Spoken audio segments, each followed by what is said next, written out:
Welcome to the St. Tammany Parish Zoning Commission meeting of January the 3rd. Will clerk please call the roll? Seeger, Truxillo, Here. Rest, McInnes, Here. Willie, Doherty, Here. Fitzmaurice, Here. Troncoso, Here. Crawford, Here. Smale, Here. Randolph. Here. Mr. Chairman, we have a quorum. Thank you. Announcements, please silence all phones and electronic devices. If you disagree with any of the decisions the commission makes, you have the right to appeal it to the council. There are speaker cards on the railing over to my right. If you wish to speak, you must fill out a speaker card and please mark on it if you wish to speak or not. Public speaking, 10 minutes each side and 5 minutes for rebuttal. After your case is heard, you have the opportunity to either exit the building or remain in the chambers here, but you must be quiet.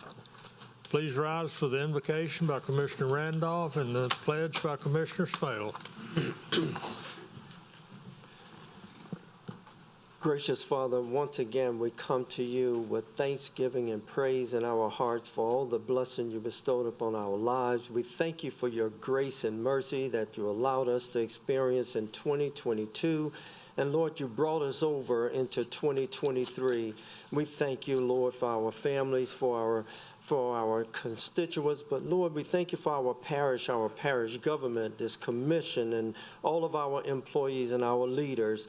Lord, continue to bless us, be with us. And we want to thank you for the trials, the tests, the situation, the challenges, because you've allowed us to be conquerors. You've allowed us success. You've allowed us joy. And we're looking forward to a better, a more united, a more peaceful, and a more prosperous new year. Amen.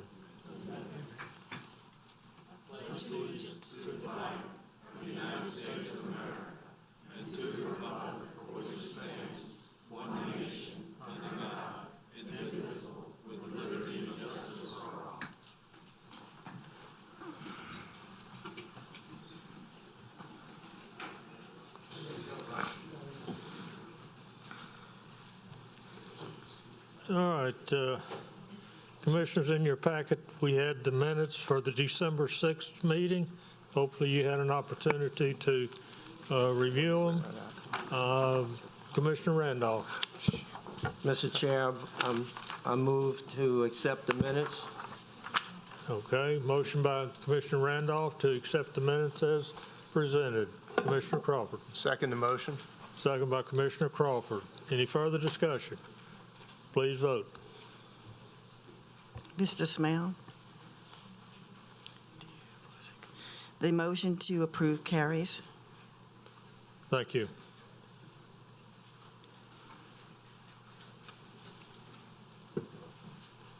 All right, we have to go through the procedure of electing officers. I'm going to turn the meeting over to the current vice chair, Commissioner Fitzmaurice, excuse me. That's fine. I'll open the floor to nominations for chairman. Commissioner Crawford. Yes, I'd like to nominate Dave Doherty as chairman. Nomination for Dave Doherty to be chairman. I'll second. Close the floor. Close the floor is now closed for a vote.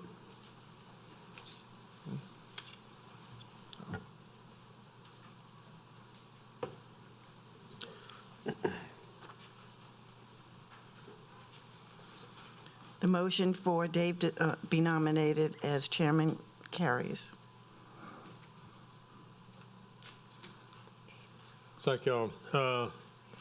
All right, the vice chairman would be the next one, Commissioner Crawford. I'd like to nominate Patrick Fitzmaurice as vice chairman, please. Need a second. I'd like the second. Okay. We have a motion and a second. Are there any further nominations for vice chair? Seeing none, I'm going to call for the vote. Please vote. The motion to elect Mr. Fitzmaurice for vice chairman carries. Thank you. And it's my duty as chairman to appoint, what? Parliamentarian. And I'd like to appoint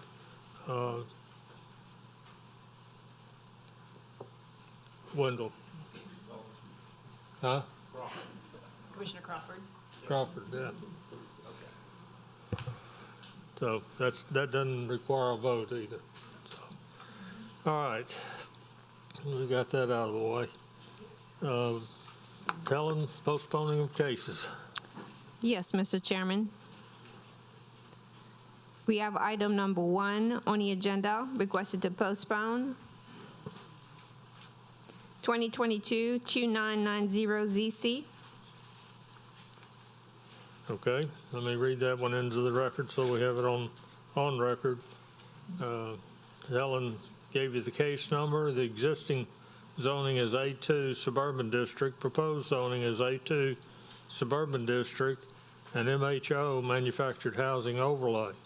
Parcel located on the southeast intersection of Heather Mist Drive, east of Sea Spray Drive, Slide L, Ward 8, District 13. It's 1.66 acres.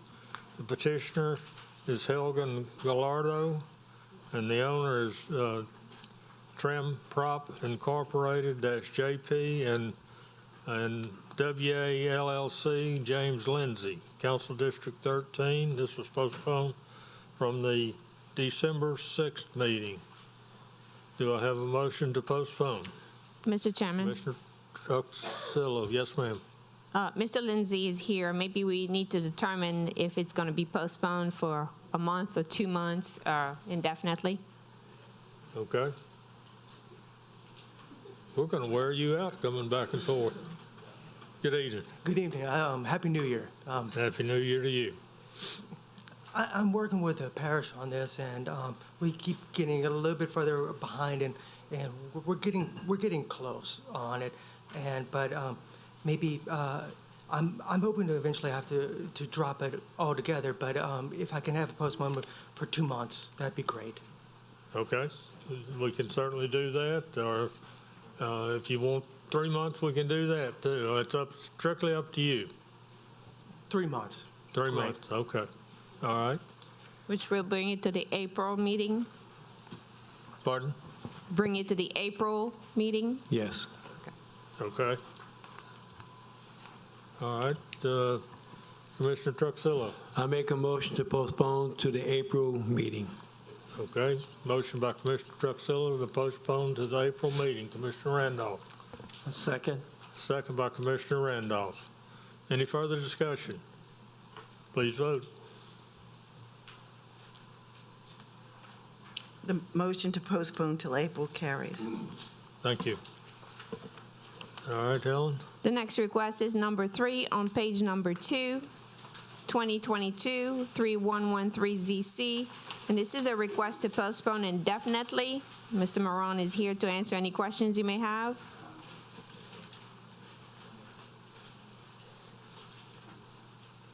Okay, this is case 2022-3113-ZC. Existing zoning is HC2 Highway Commercial District. Proposed zoning is PBC1 Planned Business Center. Location parcel located on the east and south sides of McKinney Road, north of US Highway 190, Slide L, Ward 8, District 14. It's 11.3 acres. The petitioner is McKinney Development LLC. Richard Geruso. Owner is McKinney Development LLC. Rachel Geruso, Council District 14.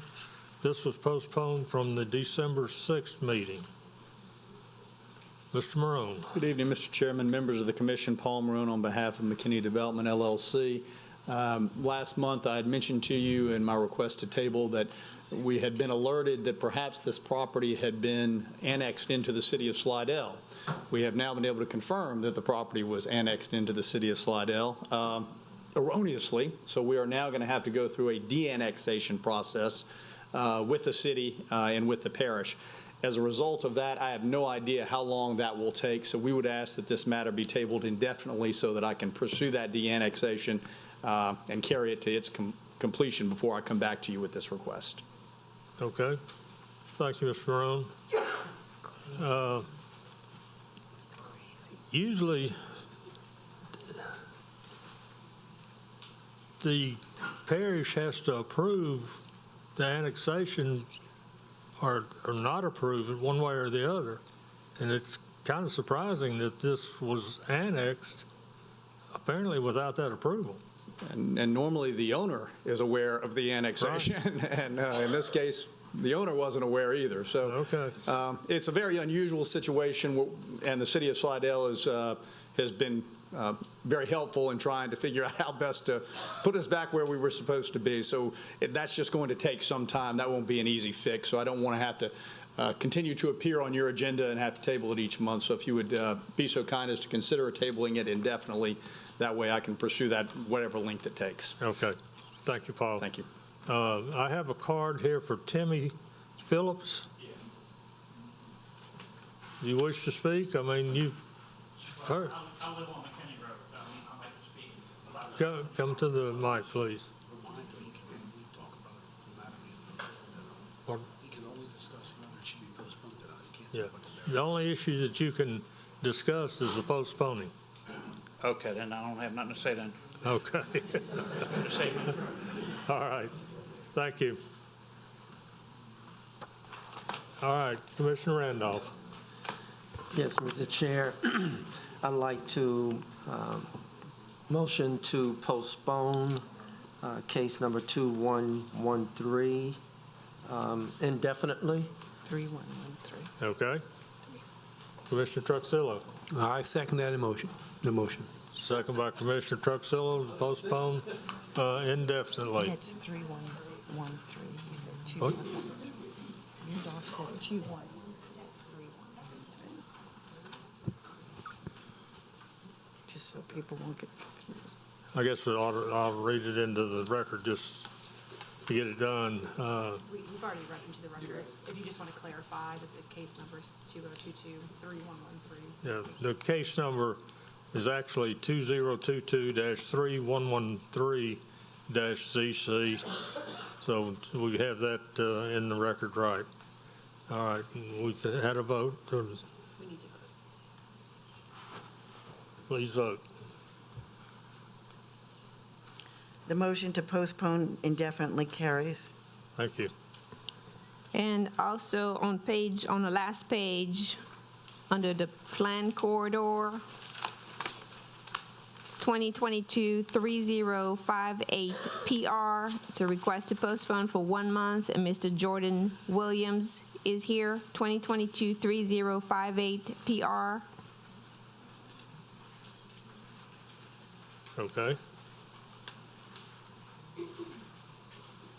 Mr. Williams, good evening. Good evening, Council. Happy New Year's, Merry Christmas.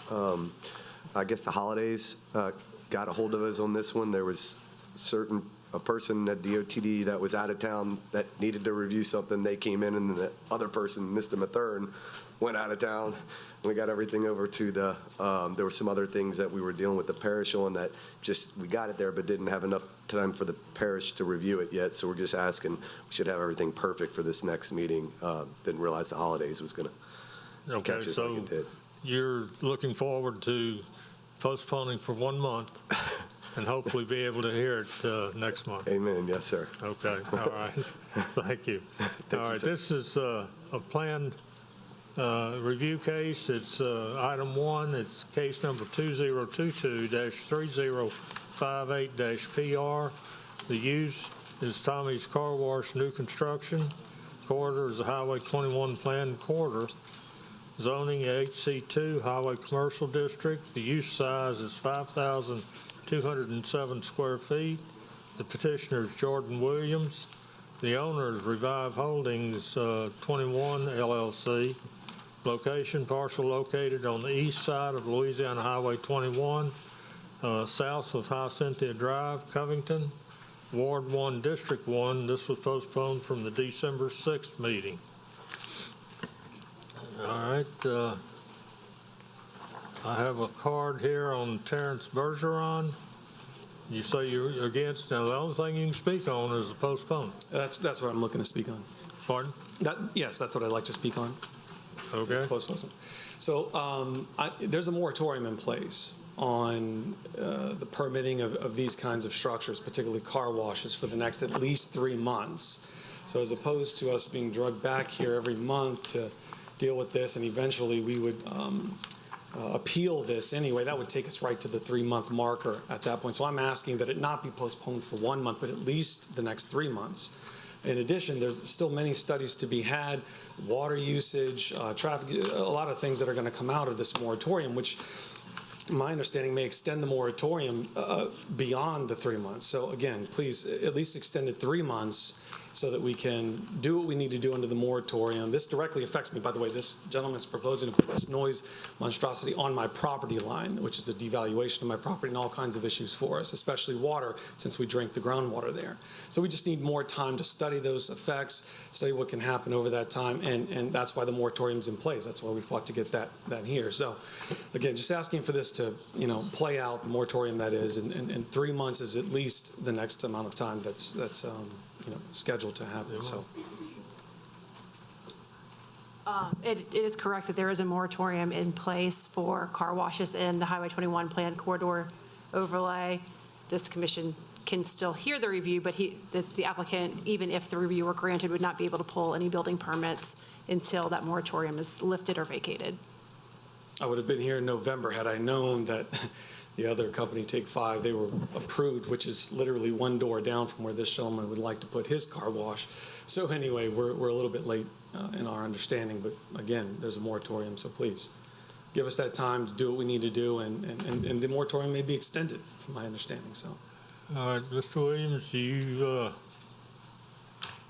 what do you wish to do now? I mean, you've We'd like heard to table it to next Pardon? month. Yes, sir. We're working with Marty Dean as the parish council member of that area, my attorney. We're actually, the reason why we're putting all this together, why we're taking so long, is actually helping the neighbors. That's what we're putting into place. So, in order to make all that work, the DOTD and you can't just say, hey, look, this is what we're trying to do. There had to be a whole bunch of drainage studies and all this stuff. So we're going to have everything in order for the next meeting 100%. And then at that point, what we're asking for is a variance that would be for the neighbors. If the neighbors would not want what we're doing or what we propose, we're doing exactly what they wanted to do, then we just go to our original plan, which we don't need a variance for that at all. So that we're actually doing this for the neighbors, yes, sir, for Mr. Bergeron. That's what's up. we can move forward. either way, they're not getting them next month. But, and to answer your question on there, Marty Dean said if in front of the last meeting, it could, be up to 2 months. So we're talking with Marty on this, yeah. So whether, Well, but I'm looking at legal, if we're in a moratorium situation. Yeah, he called a 6-month moratorium, and so we could still go through the process, you know what I mean? But And we can't, if there's a moratorium, Emily, if there's a moratorium, we can't move forward on anything, right? The moratorium is affecting the building of the property, so Not permanent. you all could review the planned corridor, but even if it's approved, the applicant cannot move forward with developing the property until the moratorium is lifted or vacated. So you all can look at the planned corridor review either next month or in 3 months, depending on your time frame and depending on whether or not you wanted to see the results of any studies that come out of the moratorium. That's going to be up to you all. The fact that the moratorium is in place does not stop you from reviewing this under the planned corridor overlay requirements. All right. So you understand, the other gentleman, you understand that we have the right as a commission to go ahead and review it. And then we can, at that point in time, it'll go to the council either being turned down or approved, one or the other, These do not go to the council unless they're appealed. unless it's Well, appealed. Correct. we would obviously appeal it, so that takes us through this moratorium, I mean, pretty much. And I'm also getting very contradictory information than this gentleman's just put forward here. So anyway, there's a moratorium. This directly affects us, our drinking water, the noise levels, devaluing our property. Excuse me, it's a bit dry in here.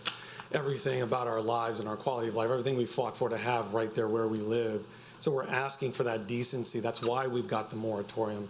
He's not doing anything for the next 3 months regardless. It's just a waste of this body's time, a waste of our time to keep dragging down here to have to face this. The moratorium's in place. We just ask that it be honored. 3 months. Okay. Thank you. Well, right now, I've got a request from the developer petitioner for 1 month. All right, I'm going to close it to the public and bring it back to the commission. Commissioner Randolph. Yes, sir. I need to ask a question to legal. I understand we can hear the case, we can even approve or disapprove the number of postponed months. If we approve the postponement, as I understand it, there's no permits or no work that can be done until the moratorium is over, as I can understand it. That's correct. So Okay. even if this planned corridor review is granted, and I think there's still a number of waivers that are being requested as well, it still cannot pull any building permits until the moratorium's lifted. Okay. Okay. Anything else, Ron? Well, I'm going to motion to, well, I'll wait until we hear from the other commissioners. Okay. Commissioner Fitzmaurice. I'm going to make a motion to postpone for 1 month. And I understand what the opposition is saying, but I'd like to hear and see the data that can be presented so that we can at least make an informed opinion on it. And it could be that we deny it. So if the information is going to be ready next month, I'd like to see it before we wait 3 more months. So I'll make a motion to approve to 1 month for the February meeting. Okay. Commissioner Smale. I am concerned about the residents being dragged in here multiple times over and over and over. How many times has it been now that we've seen, we've heard on Tommy's Car Wash so far at this commission? And they've been here 4 times already. What's the guarantee that Tommy's Car Wash is going to have it together in a month? There's no guarantee. So we just keep dragging the public down here every month? Until everything gets in order to have it presented to the commission. Yeah. There's no requirement on Tommy's if they do or do not have it ready next month? No, I don't think so. Well, I mean, I understand what you're saying, yeah. but I can't, we could, if he's not ready, we could postpone it. If he's not ready next month, I'm gonna make sure we postpone this until the moratorium's lifted. Okay. All right. I'm gonna try to. Next month. And, yeah, I mean, Okay. they Okay. want us to do it now. And this is the 4th time. Well, I hear what you're saying, but I've got 3 other people on the, All right, let's hear what they have to say, please, Commissioner. Commissioner McInnes? I'd like to suggest that we postpone it for 2 months, because that puts it closer to the moratorium. And if it's, when it gives the applicant time to address the council, because it's going to go to the council. And, but it puts it's sort of it doesn't hurt the applicant, and it might help the neighborhood. So I think it's a happy medium for the 2 parties, is to postpone for 2 months. Okay. Thank you. Commissioner Crawford? So I had a question for Emily. I believe it's Emily. The parish council passed this moratorium, Yes, okay, and it was a 6-month moratorium correct. that has 3 more months to go, basically? I believe that it expires in April, Okay, or subject to renewal in April. okay. So they passed a moratorium. What was to be done during this time period?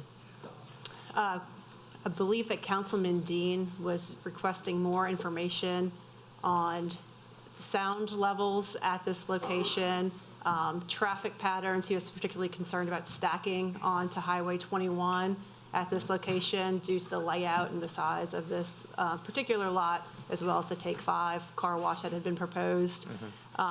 And he was also looking at some legislative changes, including hours of operation, which I think you all remember that came before you 2 months ago. So he's looking at making some ordinance changes regarding noise, traffic, and light pollution that could address the concerns of the neighbors while the moratorium's in place and while these plan reviews are being considered.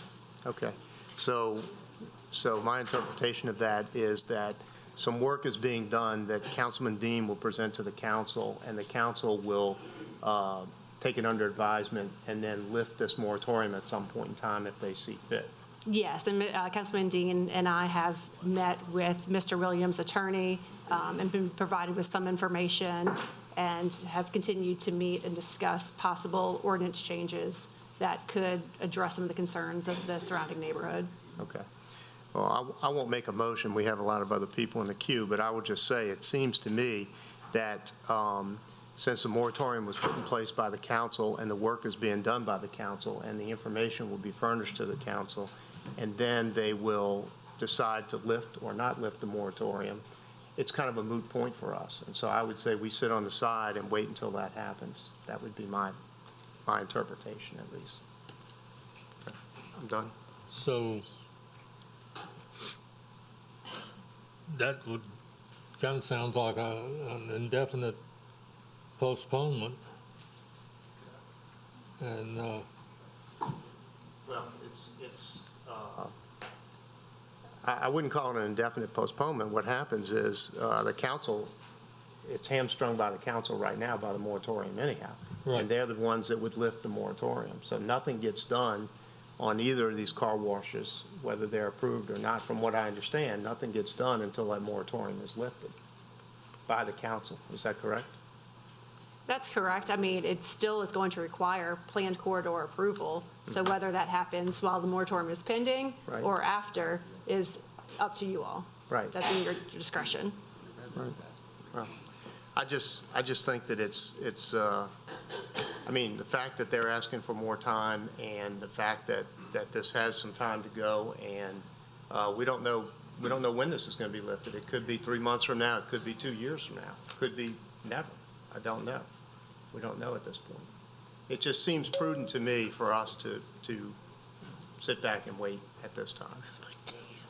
Mr. Chairman, Jordan would like to Okay. say something. let me go ahead and finish. I've got several people in the queue. Patrick had said that he would like to, postpone it 1 month and then hear it on our end so that we get all the information that's there next month. And we make a decision either to approve or disapprove. And then it goes to the council. And that's basically, I think, what's going to end up, what you're saying. And I guess my question there would be, is the information that Councilman Dean is requesting and working on, is there other information that he will receive that we would not see? That's not part of this package? We don't know. That's the point. Right. We don't know what that information is. Patrick, do you have any comment? No. I mean, my motion didn't get a second. Nell's motion didn't get a second. Weldon didn't make a motion, so and Smale's next, so I have a feeling a second's coming. I'll yield to Commissioner Smale. Okay. Commissioner Smale. Actually, I wanted to make a motion to postpone for 3 months. There's no guarantee that this will be ready in 2 or 3, in 1 or 2 months. And the residents asked for 3 months. I think that should be granted, and they don't need to be drugged down here every single month.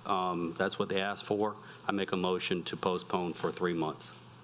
Okay, we've got a motion by Commissioner Smale to postpone for 3 months. Do I hear a second? I'll second that. I happen to be in the queue, luckily, but I'll second it. Okay. All right, Commissioner Crawford. That was it. Randolph. The 3-month rule, or the 3-month motion, is going to put us right in the same month that the parish council is going to lift the moratorium. So possibly. So let's say possibly they do. That means that on that month that we're going to allow this Mr. Williams to come before us, or for us to address this again, the parish may have already opened up the moratorium to move forward. Let's say he doesn't have it. Are we going to make that our timeline, our deadline, and proceed further beyond that? Well, it gets down to the point, and Emily, you correct me if I'm wrong, that in 3 months, we have the option to either approve or not approve. And then it goes to the council. And then the council, they got to get on their horse and ride. Okay? Does that make sense? The moratorium could be lifted at any time. So if they lift the moratorium and I need to come back in front of this council, do I have to wait for this council for 2 months? Say, Marty Dean, wait, because we're working pretty close with Marty. Mr. William, I appreciate that. That's okay, but I would rather hear that information to come from our staff or from the other commissioners or legal. That's okay. But that answers my question. We just have to take one vote or one meeting for this case at a time, basically. Yeah. Okay. Okay. So we've got a motion and a second to postpone for 3 months. Pardon? Smale made the motion. He's still in the queue. Do you have something else to say? No, I don't. Okay. And we had a second on it. You have a first and a second. Yeah. Okay, all right. So I'm going to call for a vote. Please vote. Mr. Truxillo? Thank you. 2, 4, 6. The motion to postpone for 3 months carries. Okay. Mr. Chairman, Yes, ma'am. we would like to request to bring up item 14 up on the agenda, which is on the 3rd page of your agenda. Item 14 is 2022-3152ZC. Okay. Mr. Williams, you had a comment? Yes, sir. I'm confused now because basically the only reason I was waiting is from a stamp from DOTD. We have the permit. I can show you email that says that Mathern has it. Whether we see it or not, it's still got to go back through in front of Marty. Engineering and everything. Marty said, that it could be up to a 6-month moratorium, and we've been working with Marty on appeasing the neighbors, building a 12-foot wall. We've done all these studies. So if Marty says, we're good, you're good to go, do I have to wait 3 more months to for y'all now. You know what I mean? So now I'll just be sitting around waiting for 3 months if Marty, raises his moratorium next month. He said on TV. As of this moment, this board has moved to postpone this case until April. If the moratorium were vacated, and if this board were to vote to bring it back at an earlier time, it could do that, but it would require a vote of this board. It would require the notices that be met, the notice requirements be met, including the posting of the property and publishing. But as of this moment, this case is postponed until April. Until March, April. Yeah. And so then I just get with the parish if the moratorium's done to the hearing? Yes. Okay. Yes. Thank you. You're welcome. Okay. All right. Now, Helen, you had case 14? Yes, sir. 2022-3152 ZC would like to request to move it up on the agenda. Is there any particular reason to move it up? Was referred to us by council, and, due to that. Go ahead, sir. Yeah, it was referred by Councilman, and it's a correction based on the previous zoning, incorrect zoning classification on the property. So this was, an anomaly that we have to correct. I mean, we're talking about 1/4 of an acre here. We have to do it. Last time I moved the case up, it caused a problem, and I'm not real hip on moving the case up, so. It's your call. Okay, well, I'm not going to move it up then. All right, Helen, do you have any other items? No, sir. Okay. All right, we're going to go back to item 2. It's case 2022-3096-ZC. Existing zoning is A4 single-family residential district. Proposed zoning is A4 single-family residential district and MHO, manufactured housing overlay. Location, parcel located on the east side of Broom Road, north of Receiving Station Road in Slidell, Ward 9, District 9, 2 acres. The petitioner is Marina Stevens, and the owner is Cynthia Juarez Diaz, Council District 9. This was postponed from the December 6th meeting. Staff? The petitioner is requesting to change the zoning from A4 single-family residential to A4 single-family residential and MHO manufactured housing overlay. It's a 2-acre parcel that it currently exists with a stick-built home. There is some large sections of the manufactured housing overlay in close proximity to the subject site approved through comprehensive rezoning. The site's current A4 single-family residential allows for a density of 4 units per acre. However, the applicant's request is to be able to place a single mobile home on the site in addition to the existing stick-built home. If you recall, this item was tabled in the last month meeting due to there being some concern of the size of the parcel and the allowable density of the A4. And so the applicant has worked with staff and submitted a revised legal description of the property to allow for 1/4 of an acre to be rezoned to the MHO manufactured housing overlay as opposed to the entire 2 acres. So all this will do would be, it would allow the applicant to just place 1 mobile home on that revised section, if approved. Thank you. All right, we've got a card from, is petitioner here? Please come forward.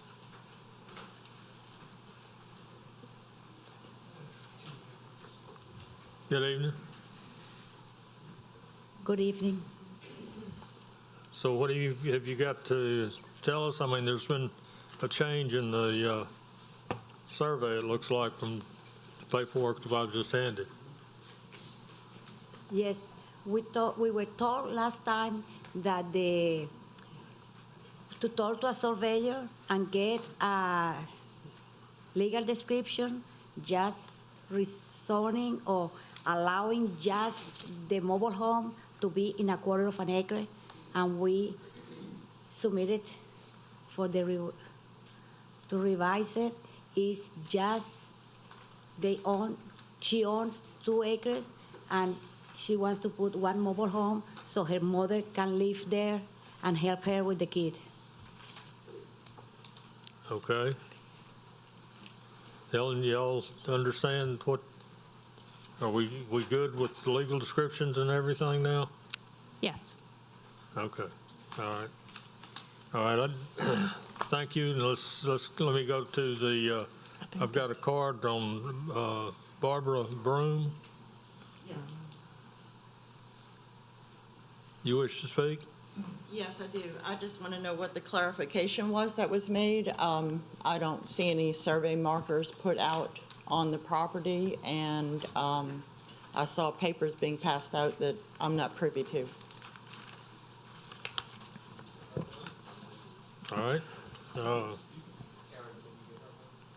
So essentially, from the last meeting, because the density was the concerning factor. Correct. So, because A4 is 4 units per acre, but for 1 unit to be placed on the site, it would have to be a minimum size of 1/4 of an acre.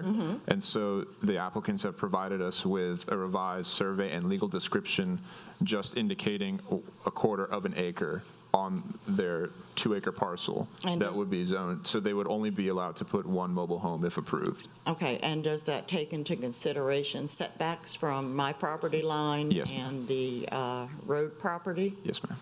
So basically where the mobile home is placed is where it's going to stay? Because it's there already. It's been moved in without permission.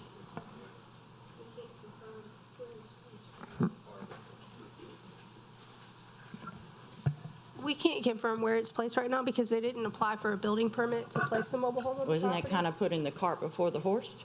Yes, ma'am. A code enforcement complaint was lodged and Mhm. filed, and we're waiting to see what happens with this before we have them do anything with the mobile home. But we can't confirm where the mobile home is on the property right now because we don't have a plot plan, but we can confirm where they're rezoning, which would allow for the mobile home to be, which is what you have in front of you.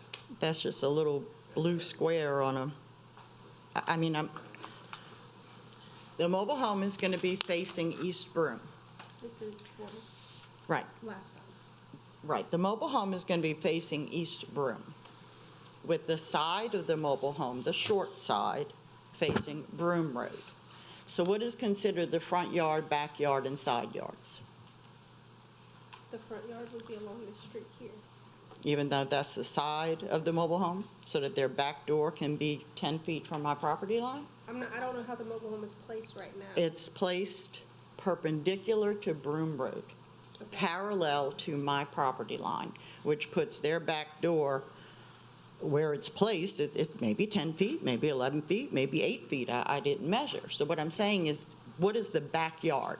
From the back of the home, from the side of the home? That's my concern. Yes, from the back of the home. So, and by code or ordinance, whatever the terminology is, what is the minimum requirement for a rear yard, for a backyard? A4. See, all of that would be done through permits, but 25 feet. no permit's been done. It's 25 feet. So it would have to be moved. Yes, ma'am. And permits has already told me that they're not making them move it right now because of the expense. Are they going to take that same stance? No, ma'am. We're waiting to see what happens with this case before we move on the code enforcement case. But there's an active code enforcement case, so we're aware that the mobile home was placed on the property without a permit. But we're waiting to see what happens with this case. If this rezoning request is approved, they'll have to apply for a building permit, submit a plot plan showing the proposed and required setbacks for the property, with the mobile home being placed where the property was rezoned. Which is going to require them to do a survey and, Yes, ma'am. I mean, elevation certificate and everything that I had to do. I mean, yeah. so it'll, because my corner marker, which was in place, is no longer there. And I got in touch with my survey company, and it's going to cost me $500 to replace it. So it's like, I shouldn't be incurring those kind of expenses. To prove where they have it placed as opposed to where my property line is. And that's my concern. I don't want their back door 10 feet from my property. And I just, and if this is granted, is it then going to give them the opportunity to come back and say, well, I want another quarter acre done? Once the mobile home overlay is in place on that piece of property, it opens it up to doing more or not. Darren, I'd say yes, it could, but it has to come back to us to do another quarter acre, and I don't know that that would be appropriate. Right, well, that's what I'm wanting assurance that nothing like that is going to happen. I mean, do I have the right to ask for that?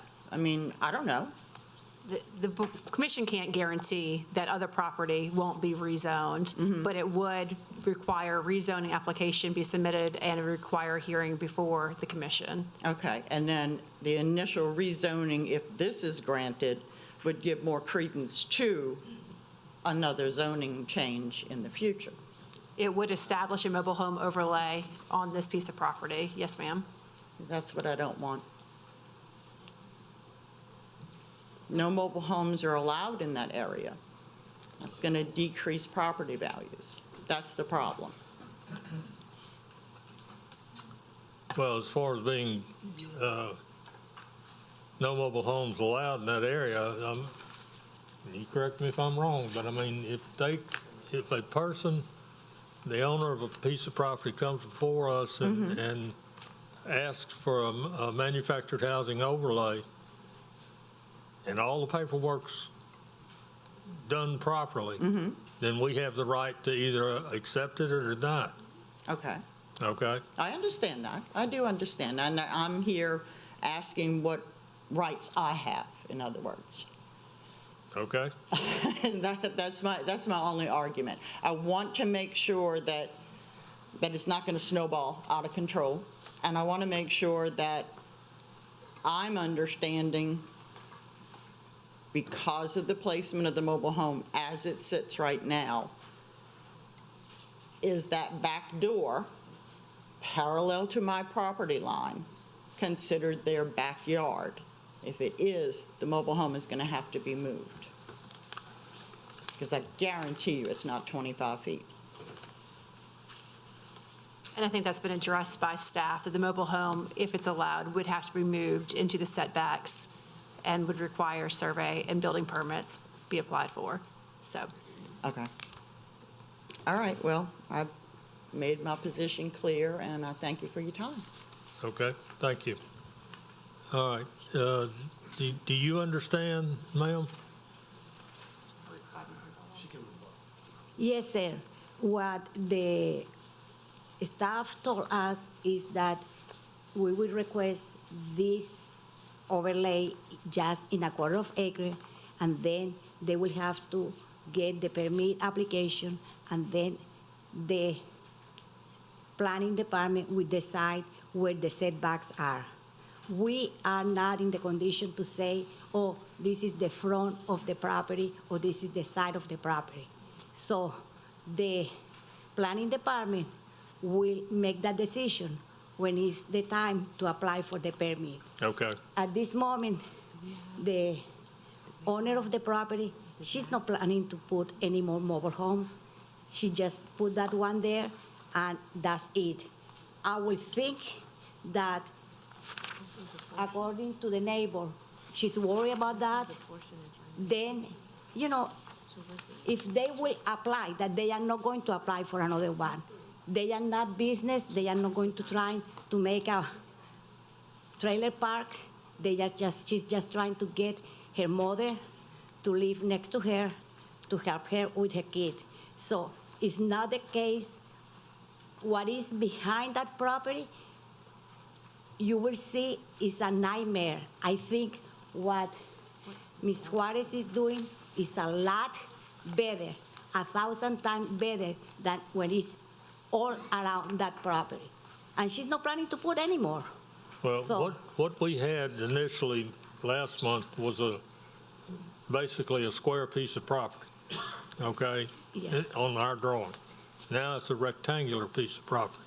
So I'm going to come back to the commission here. I've got two people that are wishing to speak here on the commission.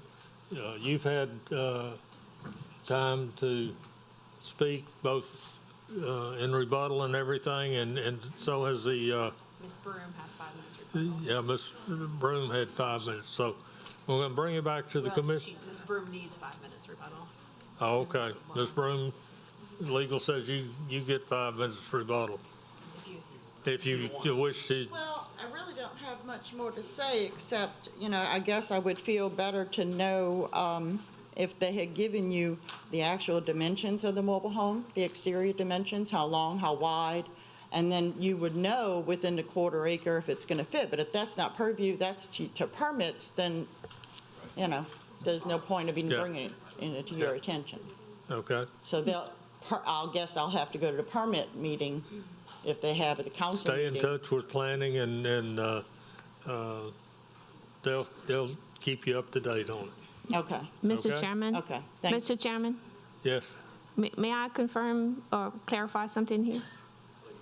So we were able to map the area that is requested to be rezoned, which, the front of the property is along Broom Road. And if you allow me, I'll be happy to walk up to the podium and show the lady and show you as well, the area that is requested to be rezoned. According to the dimensions that were provided to us, it's 70 foot wide by 155 foot deep. So the mobile home will have to fit within that area. Okay.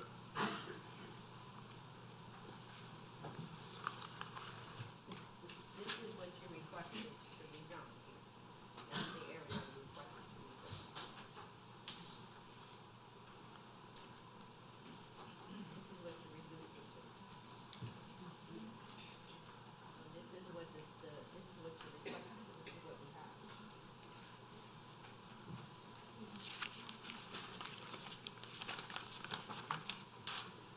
This is what you originally requested. Yes. Okay, Okay, hold on, let me see something. this is So the this, this long ways here. no, it's here in the, Corner Broom and Broom. I'm sorry. This is, which one is first? This is receiving station. This is Yeah, Broom, yes, yes, this is it. So this is it. Just this corner here is the only thing. And the neighbor, she lives, so yeah, that is what they are. And this is the front, this is the back. This is, but the front, the front is to the side. Yeah, because this is the front, so.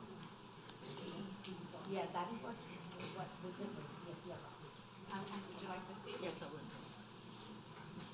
So this is, was the original request. If I'm not mistaken, this is your property here. Broom Road. I'm looking to see. Broom Road comes in here. This is my property. Yeah. So they're requesting to rezone that parcel that is right abutting, so this corner here. Right. Okay, so the front, this is the front of the property. Why would the front of the property not be East Broom? Because this is where the driveway is going to be. It cannot go to another parcel. This is where the address is going to be assigned.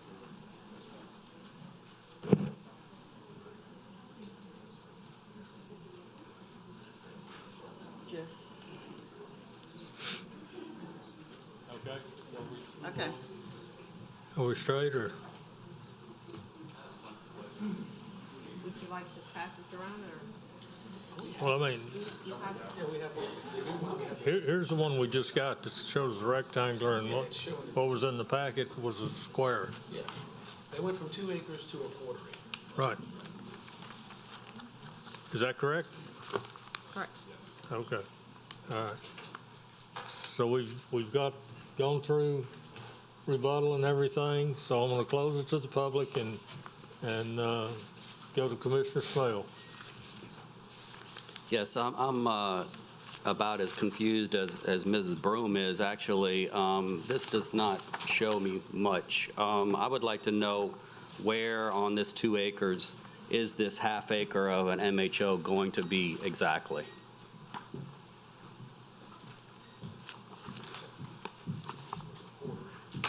Did I say half? Yeah, you said half. Quarter.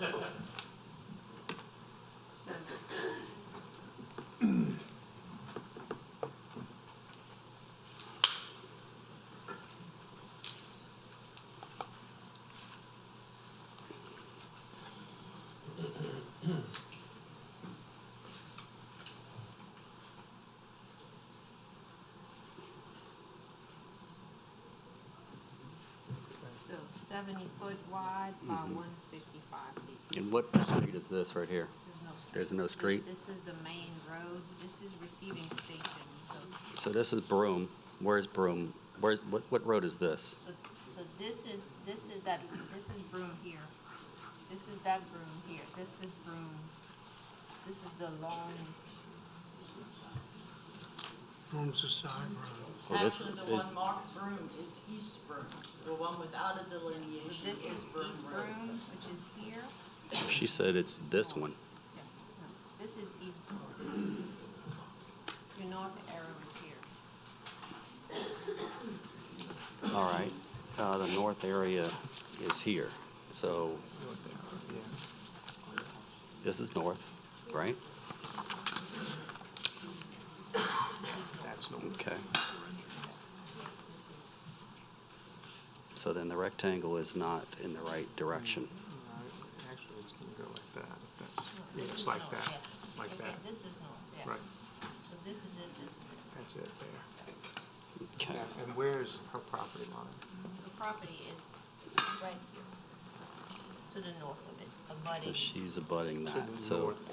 she's worried about this being her backyard or front yard right here. That's gonna be, the mobile home is gonna be long ways. But it's here now? We don't really know where it is. I would like to know where the mobile home is currently on this property. It really doesn't make any difference where it is. It's going to have to be moved so that it is put on the property. Well, why would they ask to rezone, or why would they ask to put a manufactured housing overlay over a piece of property where the trailer is not located? Why, that doesn't make any sense to me. Because it's too close to the The- property line.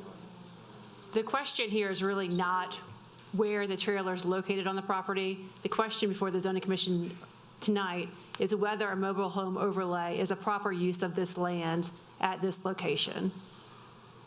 So Okay. the mobile home may have to be relocated, depending on where it's placed currently, even though it should not be placed on the property in any respect until this mobile home overlay is approved. The question before the zoning commission is one of use of the land, and that's whether a mobile home overlay is appropriate on this piece of property as identified. And at the last meeting, we didn't like the fact that the manufactured housing overlay was being asked for the entire piece of property, Ms. Broom, so we asked for a quarter acre to be pulled out of this. So it's very unlikely that this commission would ever approve more of this piece of property being approved for a manufactured housing overlay, simply because we are the commission that asked for it to be reduced to a quarter acre. I understand. So I guess since it doesn't, that they're going to have to put the trailer on the piece that is designated as a manufactured housing overlay, and they're going to have to follow all the, do you have a question? Yes, I do. If you could please speak at the mic, ma'am. Yes. Because it's just a little blue square drawn on a, Well, you here, know, an aerial view. Is the portion of property that you're considering the zoning change, is it abutting my property line? Yes. Helen, can you show her this map that you drew from me? Because I'd like to hear her description of where her property is, whether this is Broom Road. I have my survey here. Or you can show her what you drew from me. So this is your property here. Correct. So they're requesting to remove 70 feet by 155 right here. Okay, so it will attach to my, okay. And then, again, you're saying that this side is actually the front of the property. Where the address is going to be. in the driveway. So it would allow the longer side of the mobile home to be 10 feet from my property line. Okay. So where would the front be? Because the front doesn't have to face a road? Yes, it does. And it will. So the front would be the end of the trailer. Is that what you're saying?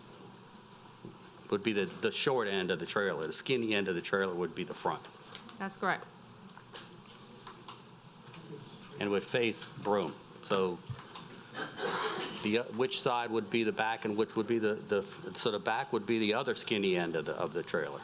That's correct. And so the side would be abut her property, would face her property. One side would face her property, Ms. Broome's property, correct? One side One of side. the area requested to be And rezoned. what are the will variants? be abutted. How much square footage or how many feet does a side of a trailer have to be from somebody else's property? This property is on A4, so it's 10 feet from the side property line. Okay. So that would put their back door 10 feet from my property line. Or their front door. Yeah, I guess so. The way the mobile home is placed, it is the rear door. It would be the rear door. Okay, anything else? Is the mobile home in that piece now? I guess it's in place. In that and- same area? Right, and what they've delineated, it's about, without measuring it off, it's within those boundaries. Okay. Okay. Yeah, so that's all I have right now. Okay, Commissioner Crawford. Okay. So just a couple of questions on the, Helen, on the survey that we have here, it shows a trailer in place on this 2-acre parcel. Do we know if that's where the current trailer is? No, we have not been able to confirm don't know. exactly where. That trailer is not there anymore. Does not exist, okay. All right, so I guess I have a question. Last time when we met, the problem was zoning the whole 2 acres because then you could put multiple trailers on there. And I say zoning, doing the MHO overlay. And so you came back with 1/4 acre, and that's great. We hoped that you would meet with your neighbor and y'all would walk it out, decide exactly where it was going to go, and everybody would be happy and know what's going to happen. It doesn't seem like that took place. We have this thing in the corner of the property that touches the property line with a 10-foot setback, so the trailer could actually be 10 foot from your property line, which is, in my opinion, very unacceptable and doesn't make sense to push this piece all the way in the corner when you're trying to actually get the trailer placed and be good to your neighbor. So it seems like we failed in that from that standpoint. So I don't know if you want to take another shot at this or what, but I certainly won't support this. And we have other people in the queue, so I'll let them speak. But I think this was an ill-placed overlay. And I know you have a legal description of that piece. I just don't know why it wasn't more centered to the property or someplace away from the neighbor when that was the problem in the first place last month. That's all I have for right now. Commissioner Troncoso. Yes, clarification. Why aren't we re-subdividing this property out of the track to fully define it? You have a legal description. Somebody created a legal description. Was the property surveyed? No, I got legal. in order to place another residence on this tract, it will likely have to go through the minor subdivision process. However, you cannot go through the minor subdivision or re-subdivision process until the zoning is compliant. So the zoning is the first step of the process, and then you can come back for. But it's already Zone A4. And they're carving out a quarter of an acre, which is in keeping with A4, if I'm not mistaken. So why wouldn't you just create the lot of record, and then Ms. Broom would know exactly, and we would know, and everyone would know exactly what the measurements would be and what would be required, setback requirements, et cetera, instead of guessing and creating a lot that's not legal. I don't understand. If I'm not mistaken, the objective here is not to create a separate parcel of land, but just to allow for an area of that property to be rezoned to manufactured housing overlay. Yeah, but you're rezoning a piece of the property. That's correct. So you need to identify the property, and it should be re-subdivided. What's not required, and, we have a legal description, meets and bounds, that, very clearly describes exactly where that portion of the property is going to be located. That answer your question? I think so. Commissioner Truxillo. Okay, we heard all kind of different angles and opinions and everything. I think we talked a whole bunch about this, so I'm following Robert's rule of order. I'm calling for a motion to approve. We have a motion by Commissioner Truxillo to approve the change in zoning and adding the manufactured housing overlay. Commissioner Fitzmaurice. Second. Second by Commissioner Fitzmaurice. Any further discussion? Please vote. Ms. McInnes?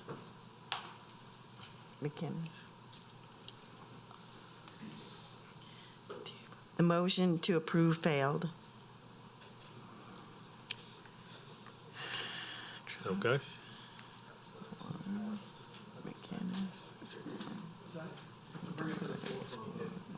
can make a motion and still vote against your motion. Okay. The motion failed. If y'all want to go further with it, then you'll have to go to the council and appeal our decision. Okay? You understand? Yeah, I do understand. I just don't understand why the board. I don't understand why the board suggested to do the rezoning of just a quarter of an acre, even though it's less than the amount, because you can have 4 properties, you can re-subdivide it in 4 pieces. So they suggested to do this, and now it's not. I show you last meeting the pictures of what my friend bought the house, how the house look, how much improvement she has done to the property. I show you everything that is behind that property. Let me and stop you right nobody there. paid attention to that. But I understand it's your decision, and she will have to make a decision what to do. I'm going to turn it over to Commissioner Fitzmaurice. So I can only speak for myself. I wouldn't have a problem with a manufacturing home overlay on a piece of this property. I just think where you designated the quarter acre is in the wrong piece of this property. If you shifted it further away or moved it behind the current residence or some other piece, I wouldn't have a problem with it. Just because of where it is and impacting the neighbor is why I have a problem with it. So if you want to relocate it and appeal to the council or come back to this commission, you can do that. So she could relocate it and come back with the same case, so that she has. We are talking about helping people to be homeowners, to be, to have a decent living, and then, they have to be spending all this money. But I know there are many people that are waiting here, and I don't want to take more time. But if we can set an appointment, I don't know if we have to talk to the planning and zoning, Sure. but I just feel that it's not fair that Okay. this was the decision that all the board made last month, and then now, no, she did. She requested the surveyor Okay. to do what the board suggested, and now, no, it's wrong. Commissioner Smale. See, this map made us believe that the trailer was on a different part of the property, and that a quarter acre was going to be pulled out of a different part of the property that wouldn't affect the neighbors. So if the quarter acre was in a piece of the property that didn't affect the neighbors so much, then we would probably have approved it. If it had been in any of the other corners of this property or in the middle of the property on Broom Road, anywhere that it wasn't going to be 10 feet from the neighbor, we probably would have approved it.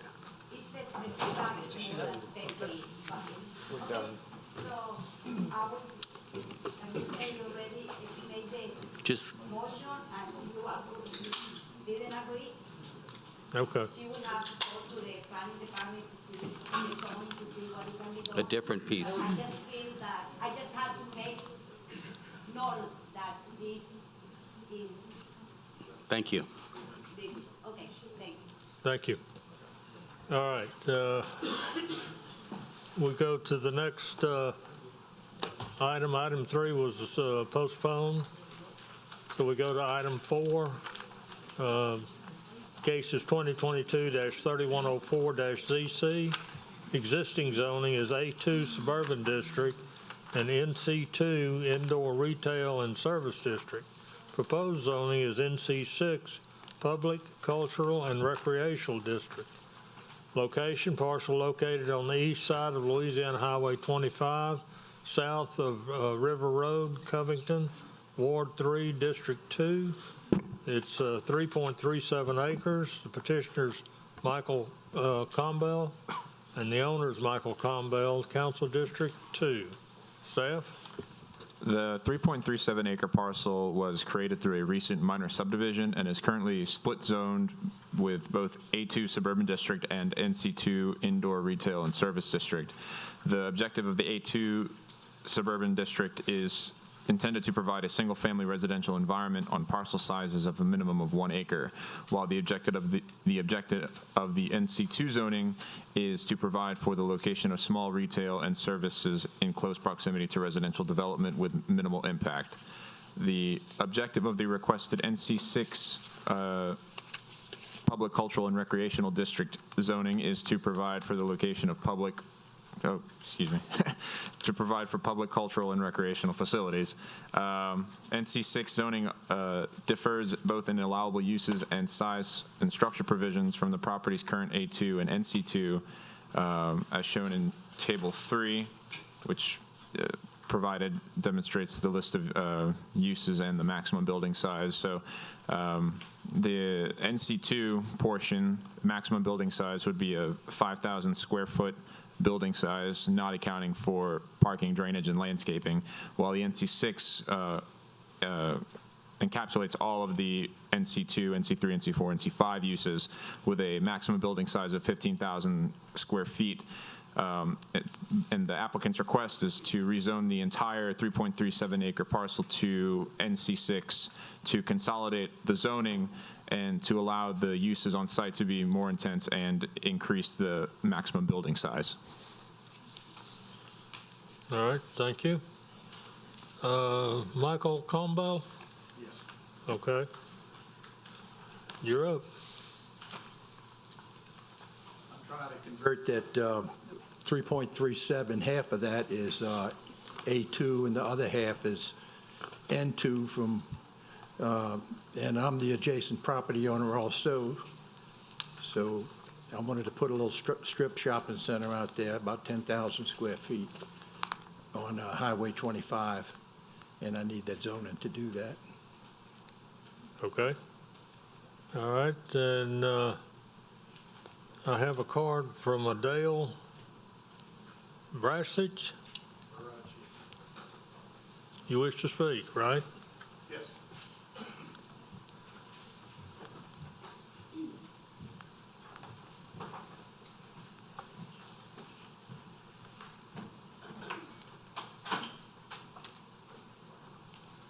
So, I'm representing an adjacent piece of property, the Knights of Columbus Hall, and I'm part of the ownership portion of that. And the property we're talking about, zoned A2 and NC2, from what I understand, the original question was to zone that property a single zone and not have it dual zones the way it is right now and combine it up. And so that was fine. What we didn't know was what it was going to be used for. So zone N2 is a 5,000 square foot building. If it was combined zone 2 and the NC2 portion of that, we probably wouldn't have had any questions. I tried to contact David Fitzgerald, Council District Number 2, and I've got no response in the last week. So I didn't know what it was for. Currently, we felt that, and this is the board at the hall, felt that the NC6 was a fairly ambitious size change from NC2, 5,000 to 15,000 square foot. And if you look at that piece of property, it's going to be tough to get a 15,000 square foot building, even a 10,000 in there with St. Tammany tree requirements and all that other stuff. I think it's going to be very difficult. If you look at the property, it's fairly thin. It's got a narrowing piece in it to respect the setbacks and things. I think they'll have a hard time getting a 10,000 square foot building in there, in my opinion. So I don't know whether I object to it or not, because this is the first I'm hearing about what it's actually going to be used for. I think the NC6 designation was a rather ambitious goal, to change that from 5,000 to 15,000 for those two small pieces of property and combine them. And so my opinion is I don't think it should be approved as NC6. There is no property in that area that's NC6 currently. They're all NC2, NC1, and H2s and HC2s, and there's nothing as high as a 6. And I think that really, if you change that one piece of property in that coordinate, in that area to NC6, I think that's going to have an impact on the property values locally. Okay. Thank you. All right. Well, anyone else wish to speak against? All right, we'll go to rebuttal. I actually own the building next door, which is 15,000 square feet. And the building they're talking about, the KC Hall, has to be at least 12,000 square feet. I just wanted, and I can't fit it. I have over 300 foot of road frontage. I have plenty enough setbacks.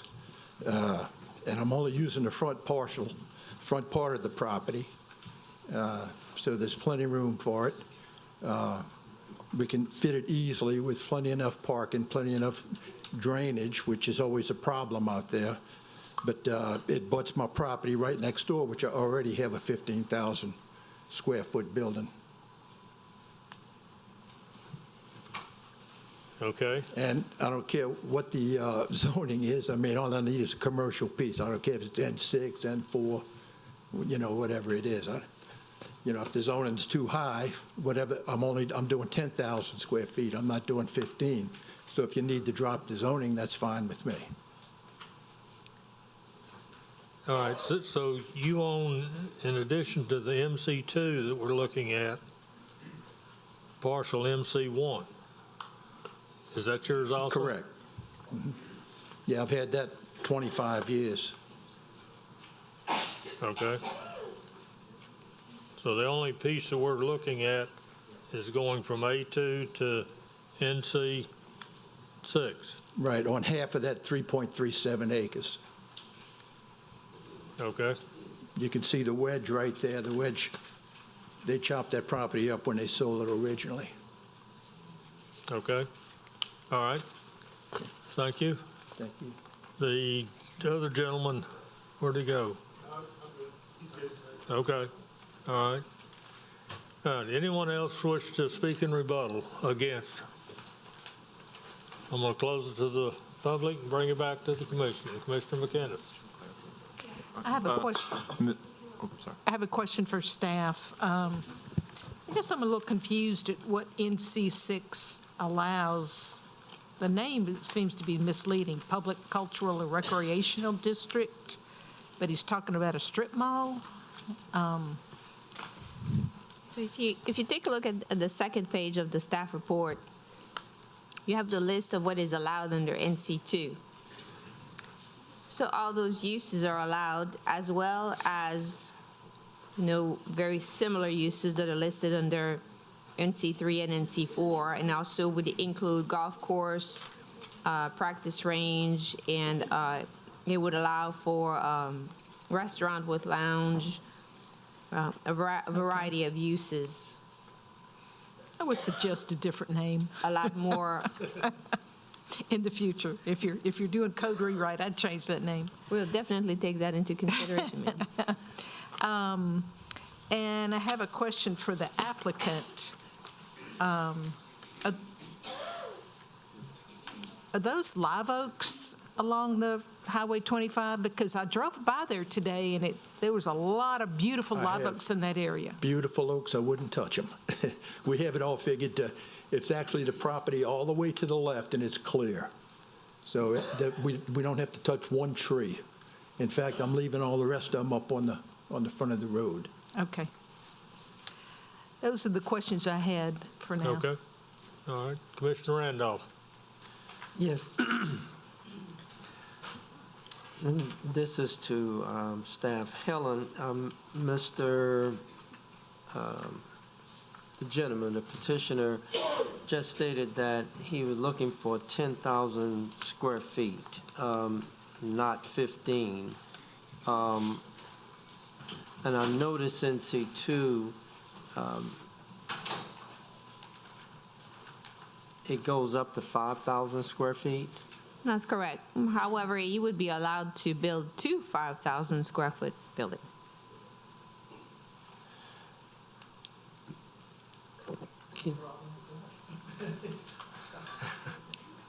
I think part of the request also is to rezone that front part. If you take a look at the zoning map and aerial, the rear portion of the property is NC2, but the front portion is A2. So maybe Mr. Campbell could correct me if I'm wrong, but it's part of the request is to have the entire parcel zoned the same. Right. Well, because the front's A2, and that's where I need to put it. So, Yes. and I can't put it on A2. So would you like to change your request to go from A2 to NC2 and have the entire parcel rezoned to NC2? Can I have a restaurant with that? You can have a restaurant, however, you would not be able to have a restaurant with a lounge. Can I sell wine and beer? Just no hard liquor? It allows you to obtain, the NC2 allows for a restaurant, but it does not allow for a full-service bar. Okay. Yeah, that's good. Yeah, I don't have any problem. I think when I talked to you, I just needed something commercial, and we kind of recommended to go with N6, so I don't know N6 from N4 basically, but Well, NC6 allows for a restaurant with a lounge. It allows you to go up to 15,000 square feet total. yeah, well, I wasn't doing 15,000. I'm definitely not doing a lounge.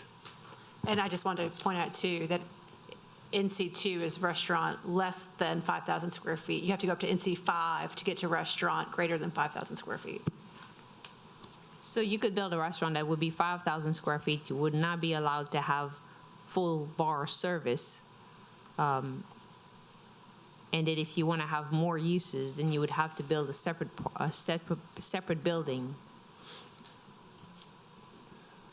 I don't know, you guys tell me. I mean, I do, I already have the plans, drawn out for it and everything, so I'm sure there's some kind of way we can split it into 2 buildings, but the restaurant side was going to be larger than the rest of the units. So I guess my question would be, would it exceed 5,000 square feet? the restaurant itself, no.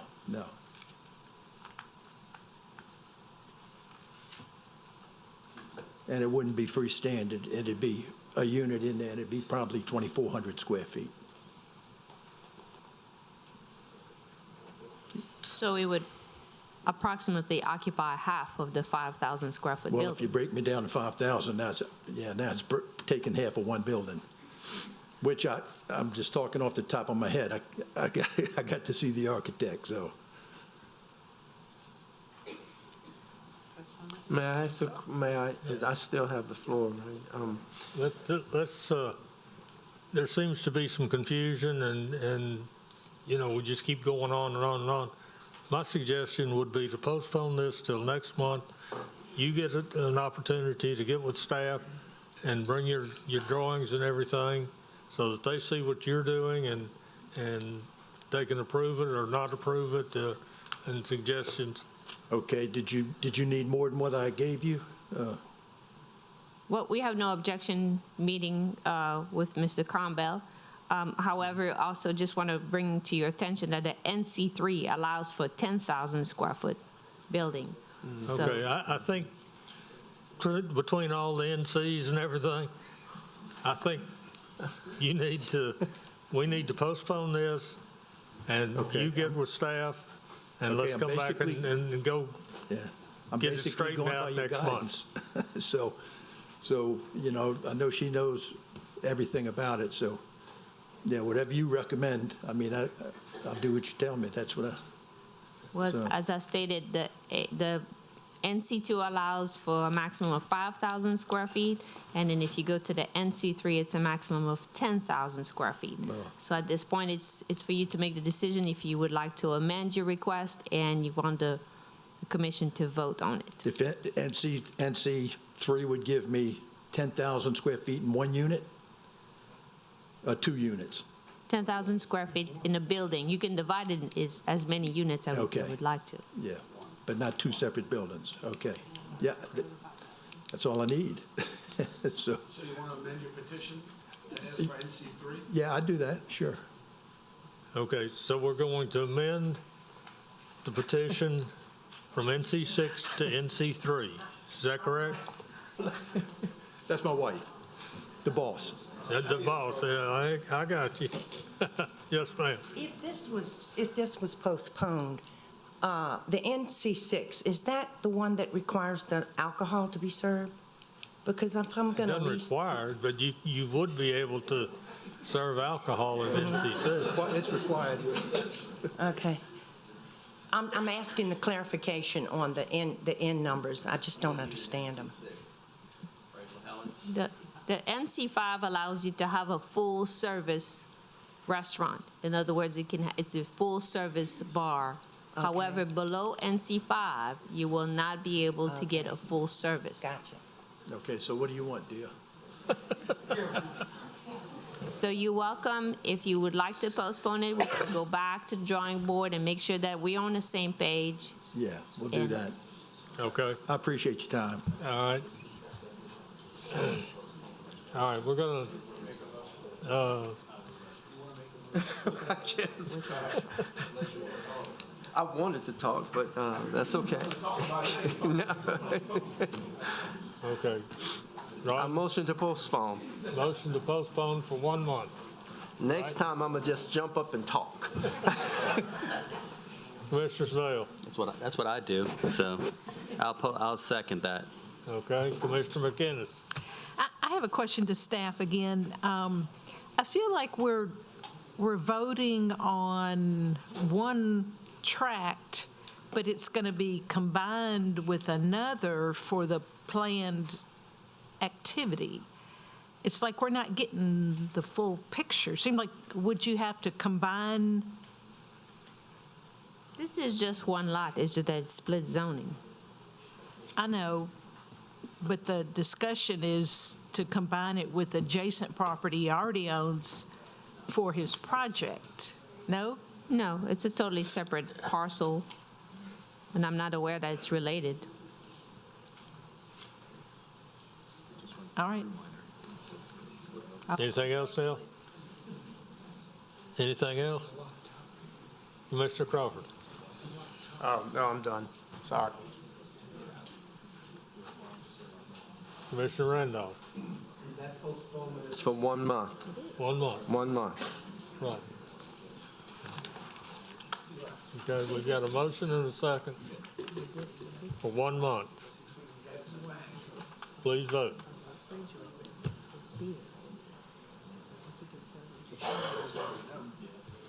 The motion to postpone for 1 month carries.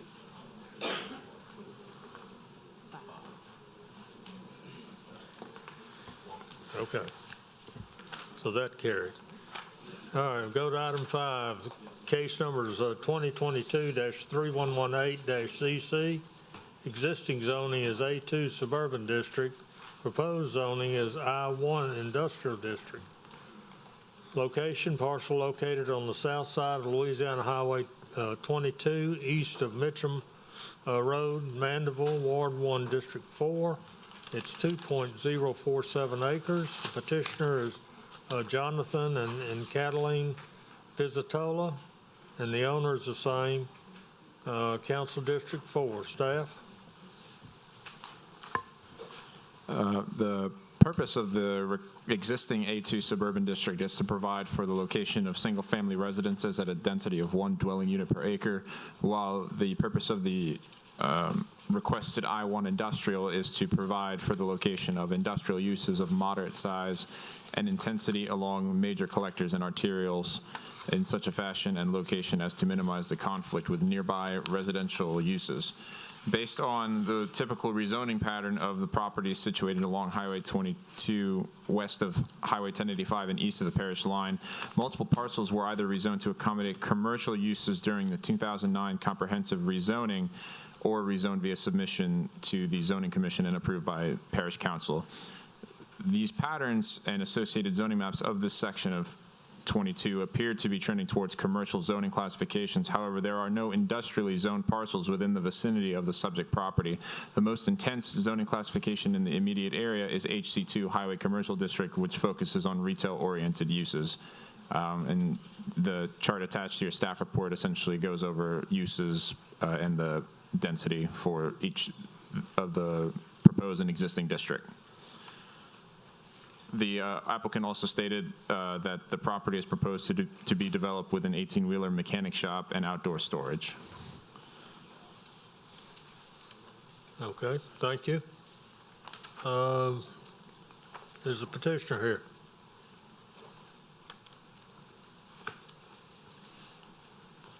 Good evening. Good evening.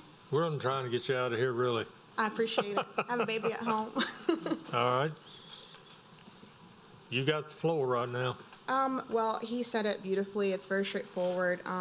Originally, my husband and I were planning to rezone it commercially as the rest of the area surrounding us, but it was suggested to us from permits and developing to go with the industrial because of the purpose of it. We bought the property from the resident next door. We're very familiar with him. Most people around the area know the property, very familiar with it because it's right across the street from a very popular restaurant. But we're just asking for it to rezone so we can make plans to put a building and just kind of build the business from there. Okay. All right, let's see if anybody else wants to speak in the audience, to speak in favor. All right, anyone wish to speak against? All right, I've got 2 cards. Kimberly Shaw wants to speak for, if there are any questions. Yeah, she was my advocate in case I was too scared to come up. She's the answer lady, huh? I'm a support. Okay. This is my sister-in-law, so I am for this. I grew up in this area. Grew up with the family that they bought this property from, and I'm excited to see what this young couple is gonna do with their business ventures. So I'm for it. Okay. All right. And you're Caitlin, right? I'm Caitlin, yes. Okay. All right. So we've got that. Anyone wish to speak against on this? Seeing no one, I'm going to close it to the public and bring it back to the commission. Commissioner McInnes. Thank you. I have a question for the applicant, so come back. Do you feel you need the entire tract? It's very deep, and it cuts into a tree line, and it's getting closer to, housing, residential housing. Yes. I've had similar comment to another project that Mr. Marone had.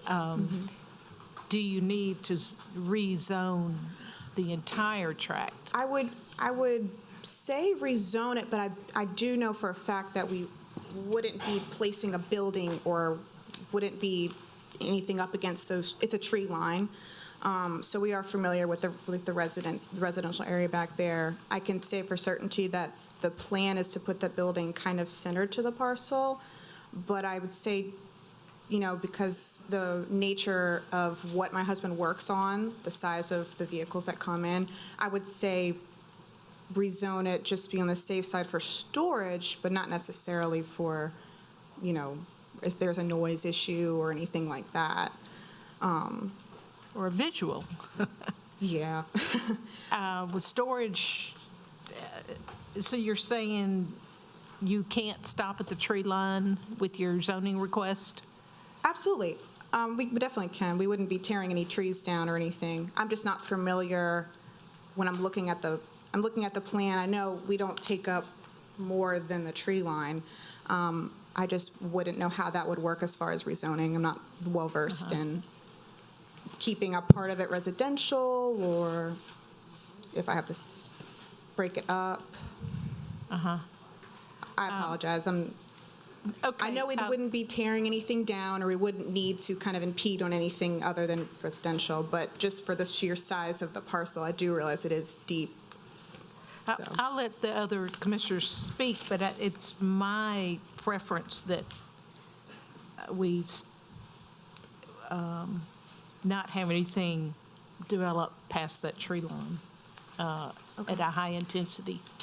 Would that involve not having to break up the parcel to keep it zoned residential? And is that, Helen, can you answer that? Yes, if I'm not mistaken, the zoning change requests that have been submitted in the area, they follow the tree line as far as where it ends. So, they would have to amend their request to reduce the size of it and bring a separate legal description that would describe only the area to be rezoned. Okay.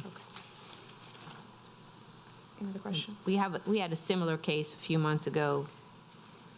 A revised legal description had to be submitted to amend to follow the tree line, as you can see on the aerial here. Okay.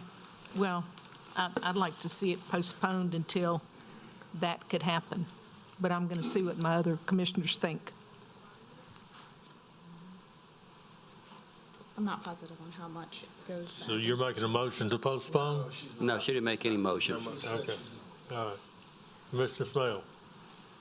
Yes, I agree with Commissioner McInnes about the zoning stopping at the property line, but I'm not so sure I agree with the zoning at all. But isn't the property next to it, haven't we talked about the property to the east already? Hasn't that been rezoned? To the west, that's correct. Yep. To the west, so it's not showing up on my map here. Not yet, because the zoning map has not been officially amended. However, the property to the west was recently rezoned, and the zoning stopped at the tree line. What was the property? It was HC2? The request was approved for HC2, that's correct. HC2, so directly to the west is HC2 as we speak. Or it's not official, but it is going to be official. So yeah, I think industrial is too intense for this area. It's A2, on at least two sides of it. So I would make a motion to deny, actually, this request. Yes, sir. Deny? Yes. Okay. Commissioner Fitzmore? So I know that it's an 18-wheeler work, is that what you said? Repairs? The purpose of the building would to be repaired. Gotcha. Not 18-wheeler specific, Yeah, really diesel. Gotcha. So bigger trucks. I mean, my husband has an F-250, that would fall under that as well. So you're familiar with, I don't know who has that parcel right now, but they have some stored out there or parked out there, like cabs of 18 wheelers? Is that this not this parcel? That is this parcel. That is this parcel? That's parcel. So it's not really storage, but, Well, y'all put the driveway in and they have the overhead, you know? yes, and that it's- we, The camper. yeah. Yeah, I've seen the, I live like behind it. Yeah, I agree with Commissioner Smale. I just think there's no industrial anywhere on this corridor. There's highway commercial, there's some neighborhood commercial, but I'm gonna have to second the motion to deny. I Okay. think, oh, forgive me. Go ahead. Let's say, originally, as I stated, I thought that commercial was just our only option. It was suggested to us to apply for the industrial just because of the type of things that he works on. So I'm not sure how we can function a business without that. I mean, I'm not familiar with the guidelines or anything, but we can't run a business if it's not zoned the way we were told it was going to be zoned. That type of business on that location, right. Yeah. That exact type of business In that different type location. of zone. Chairman, would you mind, Mr. Chairman, would you mind if I Go ahead. just kind of clarify? The I-1 industrial was recommended because they were speaking about having some form of outdoor storage component with the trucks that they were working on. Yes. If they were to keep everything inside with no outdoor storage, that would be allowable under HC2. You want to amend your understand that? petition? Or do you want to talk to your husband and postpone? I suppose, I guess that would just require a larger building, so everything would be, You wouldn't be able to store anything out, yeah, you'd have to, yeah, it'd be larger. But- yeah. So I'll put it to you this way. If you don't amend, it's probably going to get denied. If you do amend, you have a chance to operate your business on that piece of property. Okay, so this, I'm sorry, I don't mean to interrupt. You can also request postponement to speak with your husband and get with staff and make sure that you agree with what's being said. well, I think the gentleman just said that it would be denied in the current. Well, we could reconsider, we could reconsider the motion to deny if you are willing to postpone and reconsider your request. We could reconsider our motion that we just made. So would we need to just change the type of zoning that we're requesting?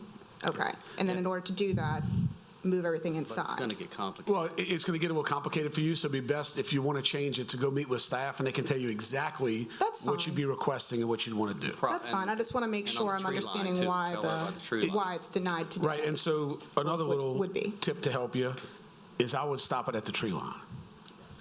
Stop it. So we've done that with the other commercial properties that are to your west. They stopped at the tree line. Yeah, that's So they just understandable. left the tree line A2, and eventually somebody might buy that whole back little piece of A2 from all three property owners, right? And do I something with gotcha. that, so. That's understandable, yes, sir. So now what do we? So, We have not yet had a vote. Oh, that's right. So we don't need to have a motion to reconsider. If Commissioner Smale would like to withdraw his motion, then we can consider a new motion.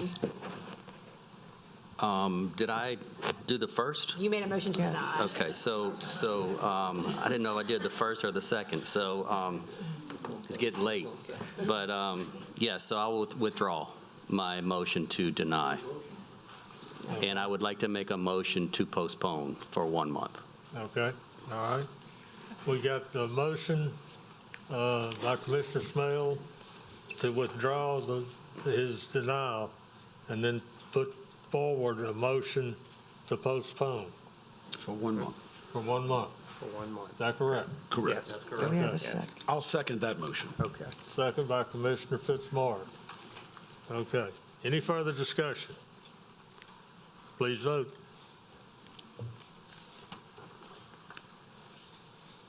The motion to postpone for 1 month carries.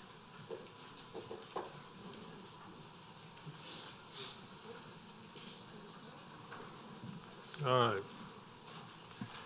We go to item 6. Cases 2022-3122-ZC. Existing zoning is A1A Suburban District. Proposed zoning is NC5 Retail and Service District. Location, parcel located on the east side of Louisiana Highway 21, south of Alexander Drive, Covington, Ward 10, District 6. It's 2.048 acres. The petitioner's Dorsey Development, DG LLC, Ed Vololina. The owner is Kevitt and Real LLC, Council District 6. Staff? The purpose of the property's A1A Suburban District zoning is to provide for the location of single-family residences at a density of 1 dwelling unit per every 3 acres with a minimum parcel size of 3 acres or more. The purpose of the requested NC5 Retail and Service District is to provide for the location of small-scale retail and services near residential neighborhoods to provide products and services to nearby residents. Permitted uses include all uses allowable in the NC4 Neighborhood Institutional District, farmers markets, restaurants greater than 5,000 square feet, restaurants with lounges, food stores under 3,000 square feet with no gas service, dry cleaning, laundries, and self-service laundries. The maximum building size allowable in the NC5 district is 12,500 square feet with a minimum lot size of 20,000 square feet. If approved, any development on the property must comply with all parish required drainage, landscaping, and parking regulations. The purpose of the request is to allow the applicant to apply for building permits to construct a retail store.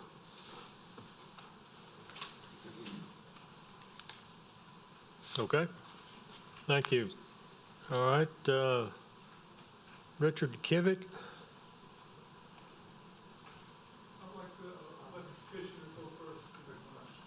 What's the name? You'd like the petitioner to go first. Okay. Ed Bolton. And that's Dorsey Development? Yes, sir. Okay. Do I have a card on you? He's a petitioner, he doesn't need one. Hi, I'm Ed Voltolina with representing Dorsey Development DG LLC, the applicant for this property. Good evening. Dorsey Development is a preferred developer for Dollar General stores throughout. We develop in Louisiana, Mississippi, and parts of Colorado. Dollar General, and just to give you a little history, Dollar General gives us an area where they would like to see a store. Their logistics say we need a store in this area, and then we try to find property in that area where it goes where they want it. We looked first at all the properties that were zoned properly in this area, and no one was willing to sell, or they were not for sale, or were not willing to sell for the purposes. So we tried to find something that was that more palatable area, and this property has a graveyard to the south and it's a medical complex, I believe, to the north of it. So, and initially we thought we were going to have to apply for HC2, but meeting with staff, we found that we could do the 10,600 square foot store in NC5. So we tried to make it the least intrusive zoning also there. I do have the property owner, Mr. Kivitt. Once we determined, well, first we met with some of the neighbors and they had some issues. So Mr. Kivitt, the property owner, went around and got sent a petition signed by over 100 people in the neighborhood, in the area. And I'd like to see if I can present this to, how many copies do you need?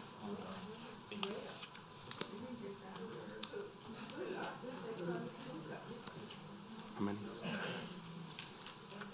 I'll give you 10. I'll give you 10 then. And I have some extra ones here if the people want them. And also, along the same lines, we also took some of the comments that were made, and we didn't want to develop a standard-looking Dollar General store, which is the metal building and so forth. So we came up with a preliminary site plan and a artist rendering of what we'll be proposing for the property.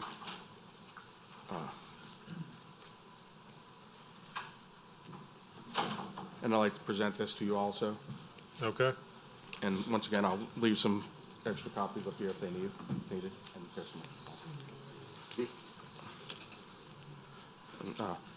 So at this point, that's our request. The request, once again, is for a 10,600 square foot Dollar General store. We also, Dorsey's developed many things within St. Tammany Parish. We always try to, we always meet or exceed the standards required.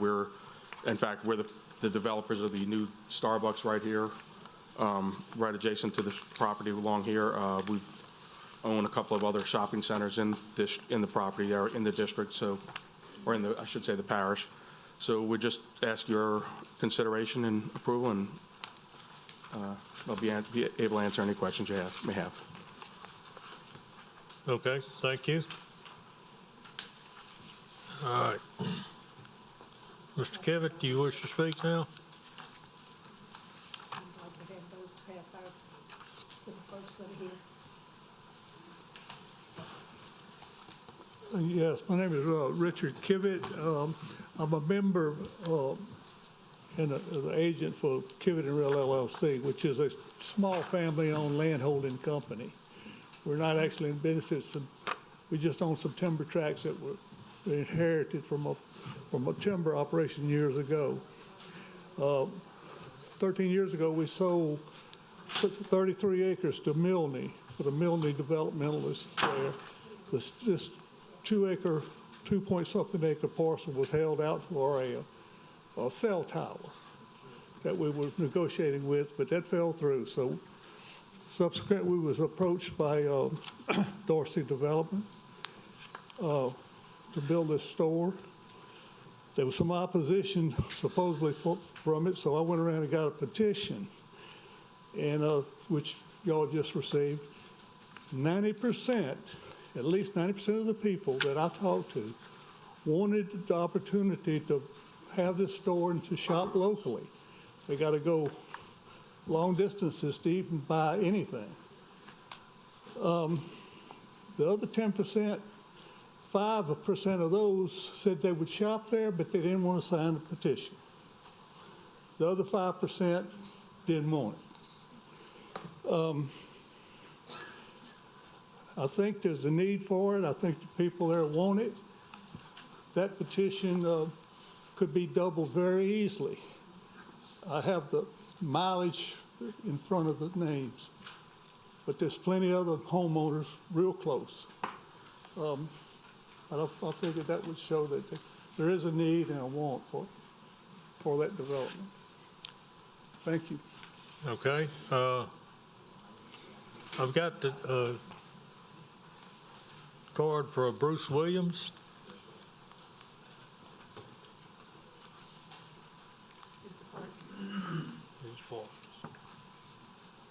Well, this is the first time that we had a little progress in Waldheim, and there's a few people against it, but most people are for it. I've lived there all my life. All my life. I'm a member of the Waldheim Methodist Church. Been a member since I was a little boy. I'm sure there's some members there that's against it, but my family that's in that cemetery over there, I don't think they mind too much if there's a Dollar General beside them. When I was a little boy, me and my daddy laid out most of those graves in the new section over there.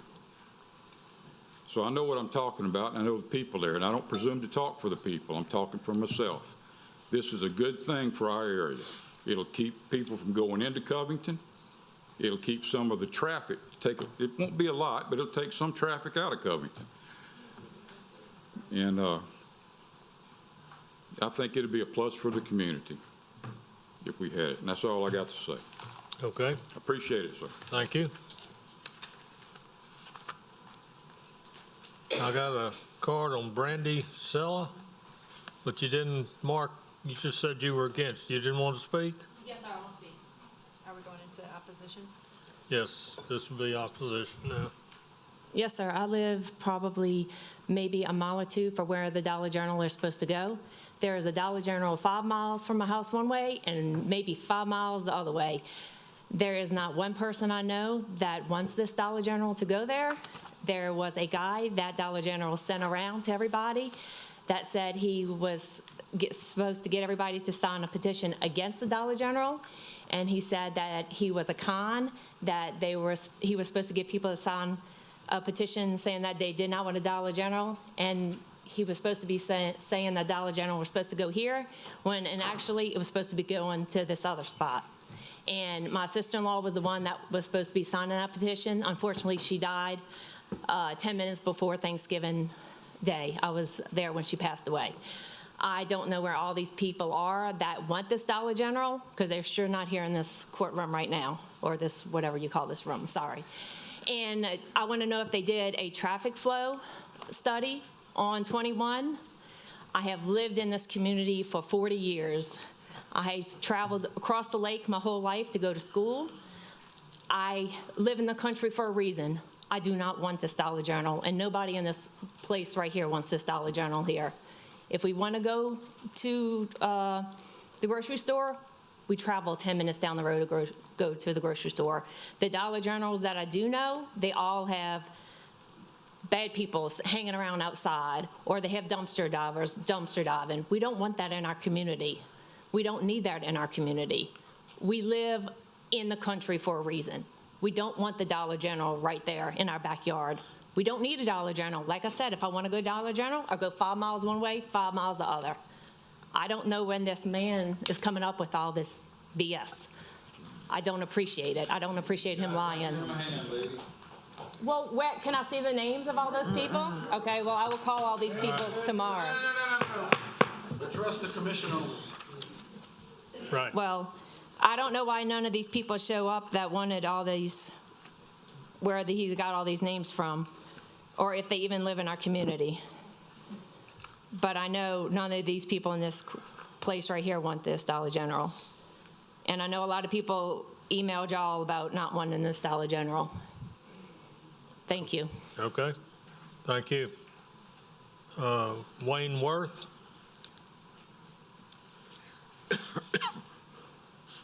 Good evening, Commissioners. I'll be brief. A lot of the worst elements of NC5 were pretty well laid out by Ms. Helen there when she reminded us that a bar room that sells burgers fits the NC5 definition. So if you're really thinking about what harm can be done in a neighborhood, I think that would be the poster child for it.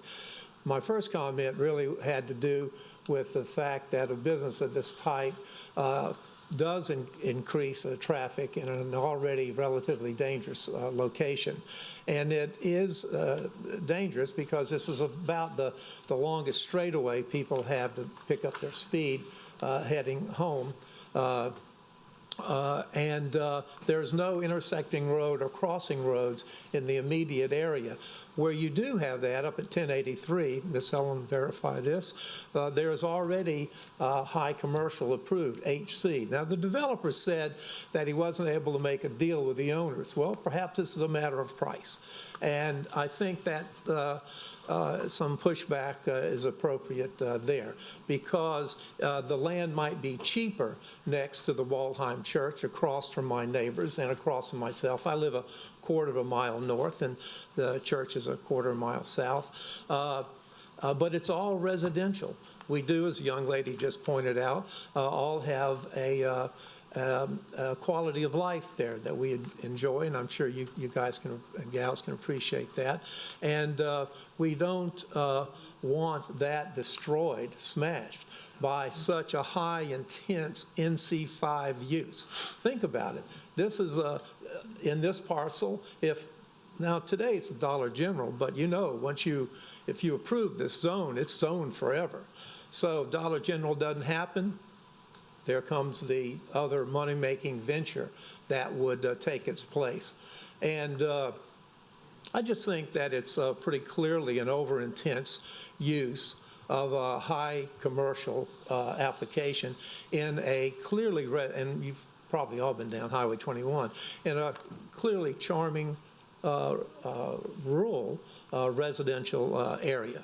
So, and the last thing I'd like to point out is the list of names that you were handed there. I have many neighbors behind me that wish to speak, so I'll be brief. Take a look at it. Take a look at the number of Milne employees that are signed on there. How does this, I don't know how someone goes about making a list to convince you that the neighbors immediately around this site are in favor of it, when in fact many of the neighbors are in this room to oppose it. Thank you very much. Thank you. Jay Lowe's. Good evening, Commissioners. I'm Good Jay evening. Lowe's. I live directly across the street from this proposed zoning change. One thing I'd like to point out, although not illegal, this is a spot rezoning by every definition. And spot rezonings are a slap in the face to any commission, because you went through the problems, went through all the difficulties back in, what was it, 2009, to rezone for a particular reason, and that was to keep areas as areas of commercial, areas of industrial, areas of rural. Now, somebody's coming along and saying, we want to spot rezone this so that we can do whatever we want. Why did we rezone it to start off with? We want to keep it rural. This is our life. It's our livelihood out there. We enjoy our quality of life. Some things I want to point out about this particular piece of property. This was first homesteaded in 1837. The cemetery that this is adjacent to was put in there as much as 200 years ago. People started burying there. The records don't really go back that far, so that's a guess. But at least 150 years ago, people were buried there. Unfortunately, in the history of our country, not everything is pretty. And the servants were not allowed to be buried inside the cemetery property. They are buried outside the fence. More than likely, if any excavation is done on this area that is considered to be rezoned, they are going to run into bodies that have been buried there. I am adamant that we need to have an archaeologist to witness all of that, and a genealogy should be performed so that these bodies can be returned to their families. Further, this property is prime habitat for two protected species. One of them is Ursus americanus lutealis, also known as the Louisiana black bear. You may not believe this, but we see Louisiana black bear. I just saw one on my property across the street week after Thanksgiving. The other one is a lot rarer sighting. It's called, the Latin name is called Vermivora bachmanni, also known as Bachman's warbler. And Bachman's warbler used to be common all up and down the Gulf Coast, all the way out to the West Indies. The habitat has been destroyed. You rarely see them anymore. We would have to require the developer to do a study on. You need to wrap up because. Okay, we need to get the developer to do a study and mitigate whatever habitat is destroyed. Going back once again, this was homesteaded in 1837, the original property. It was a sugarcane farm. There's no telling what you'll dig up when you go to excavate for any kind of property over there. And I'll yield the rest of my time. Elaine Rath.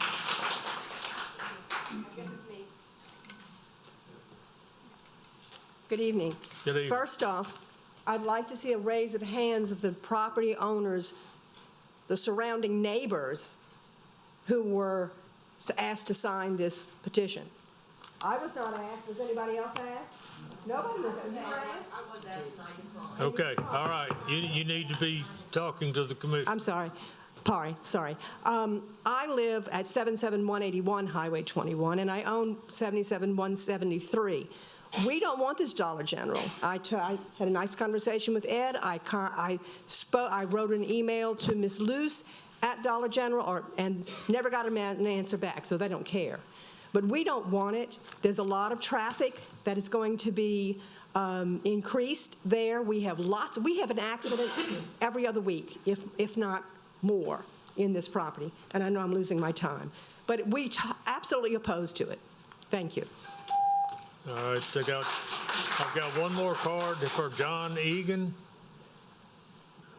You just got a couple of minutes, and that's it. Good evening. I live immediately across the street from this proposal as well. Its driveway would probably be right across from my driveway. I built my house there about 10 years ago. I picked the location because it allowed for a large lot area for a single house. There's the whole reason for moving out that way.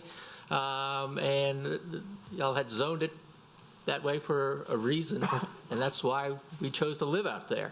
And I believe all of our neighbors are kind of under the same impression. That's kind of how we were going to live our lives for the rest of our lives. We kind of retire out there with a little elbow room, get away from this type of development.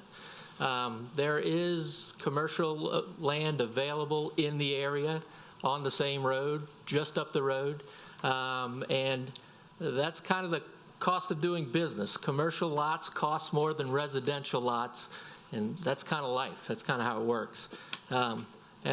Speaking aside from just the impact of this Dollar General, I think we've seen this in St. Tammany a number of times, Dollar General trying to force themselves into an area that the residents don't want them in. I think it's kind of their MO. They've done that here. They've done it across the United States.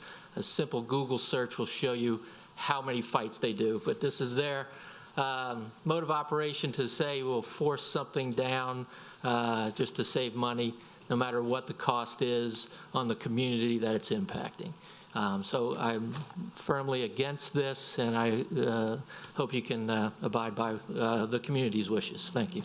Okay, thank you. We'll now go to 5 minutes for rebuttal. Excuse me, I submitted a card on this. What's your name? Louis Lazinski.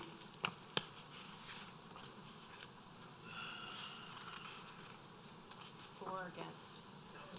For or against? He's against, but he didn't mark that he wanted to speak. You can speak in rebuttal. Well, it was a speaker card. Yeah, You can speak in rebuttal. There'll be 5 minutes rebuttal for both sides. and I've also got a Joey Sedell. Yeah, you'll be able to speak. Okay. We just won't let the other one speak.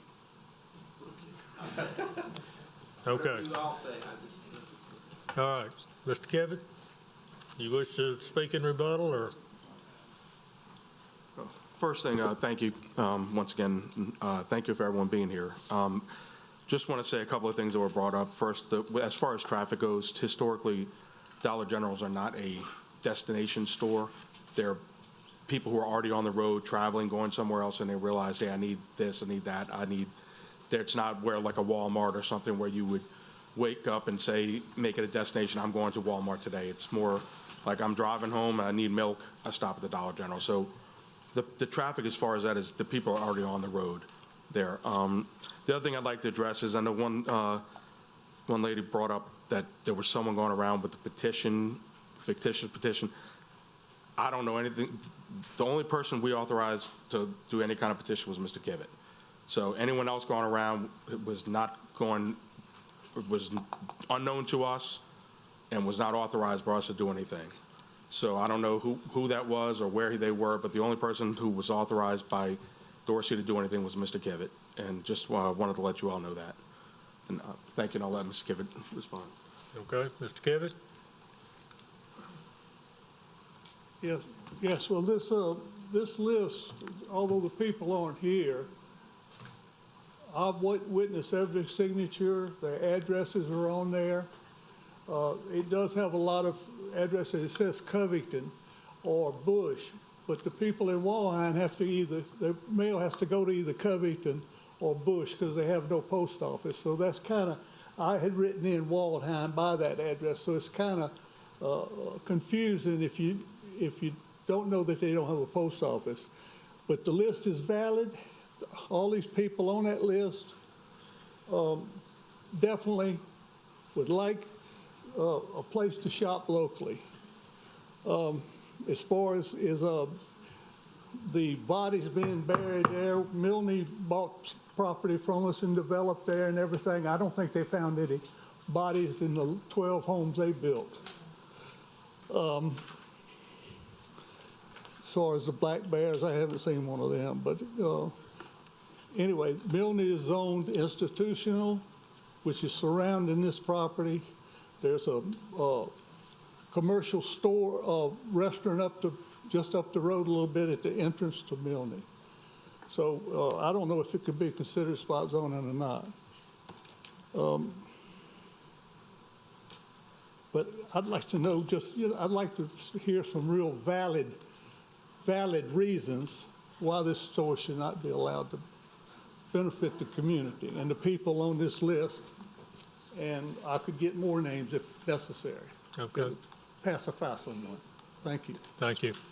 All right, just to give you an idea, regardless of what this commission does, you have the right to appeal it to the council. All right. I have someone else who has 2 minutes. Okay. I'd just like to say I was with Mr. Kivett when he got most of these signatures. Okay. And I've heard a lot of stories about this cemetery, but I've never heard of anybody buried outside of that cemetery, ever. Okay, thank you. All right, we'll go to those that are in favor and rebuttal. You had, again, yeah, We had 2 we haven't heard from yet. yeah. You two gentlemen right here, Lewis. come on. I put in a card. My name's Louis Lazinski. I'm on the board of Whippoorwill Grove subdivision representing the homeowners association there. We have 200+ people living in Whippoorwill, and we're opposed to this for the reasons the other people mentioned. We've already built 2 of these kind of stores in the nearby community. I think we got enough. And, so I think the lady said it earlier. You can go 5 minutes either direction and you can get to what you need. We might not be opposed to something else there, but for this use, we're opposed. Okay. Joey Sedtail, let the gentleman, I got a card on him.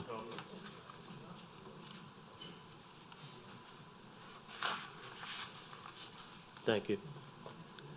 There's not a lot I can add that hasn't already been said, but please note that when you leave Covington, until you get all the way to 283, there are no retail outlets.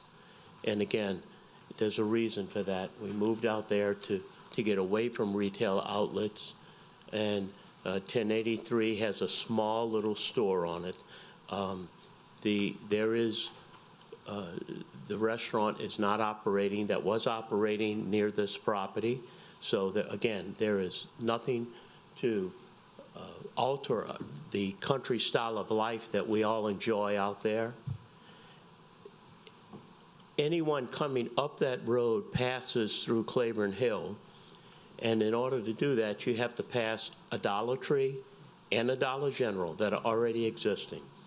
So it's not like someone doesn't have the opportunity to shop in those kinds of variety stores.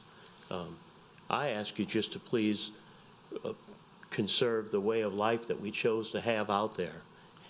The lighting, the change in the whole atmosphere of the area is pretty drastic. I pass through several Dollar Generals going to Hammond every week, and it just, you know when you're getting to them because the big yellow lights are there, and it's not appropriate for the country that we live in. Thank you for your time. All right. Come on up and state your name for me. My name is Robert Cush. We have 20 acres on Highway 21, 2 tenths from this site that they're going to develop. My family is the original homestead family that homesteaded all that property. My property has the original barn on that property. You know, it's talking about convenience. I mean, we're 4 miles from town and 4 miles from another Dollar General. I mean, how convenient do you want it? I mean, we didn't move in the middle of Covington because we could walk to a Dollar General store. We moved out to where if we want to go to Dollar General, it is convenient. 4 miles is down the road, or 5 miles one way or the other. I can leave my property, and within 5 miles, I can eat, drink, buy anything I want, from Rouse's to any other store. The other way, the same thing. Dollar General's there. Why do we want to put Dollar Generals every 100 yards or every 2 miles down the road to make it convenient? Who's it convenient to? Plus the traffic on Highway 21, when you pull out my driveway, you better make a sign of the cross because it's a kiss of death. It is not a slow highway. Everybody who travels that highway knows the traffic is tremendous, different times of the day, all day long. It's just not a safe place. And how convenient do the people who live in the country want to be able to go buy groceries? I mean, buy anything. I mean, it's not inconvenient at all. Why do this to this community that is so sacred to what it's supposed to be, the country? Okay, thank you.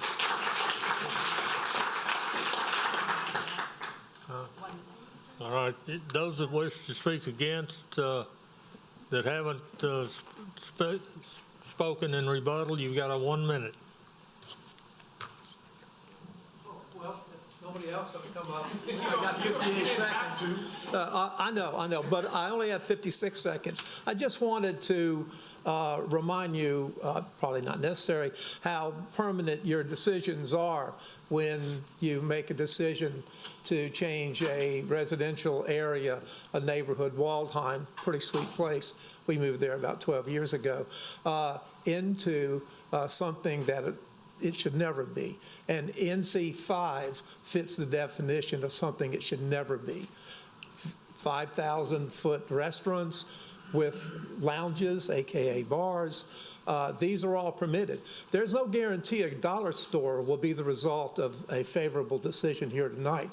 All you will give him permission to do is develop a residential property into something that no one in this room, other than the 3 people who have spoken opposite, wish for. And so I'll give you back the 1 second I have. Thank you. Thank you. All right. We've had rebuttal both sides. Barton, you've already spoken. One thing, if I could, I did some research on Waldheim. What does Waldheim mean? Do you know what it means? No, I don't. Forest homes. Okay. That's what Waldheim stands for, forest home. We want to keep our forest like it is. All right, thank you. All right, I'm going to close it to the public, bring it back to the commission. Commissioner Smale. I think I agree with the last gentleman that spoke.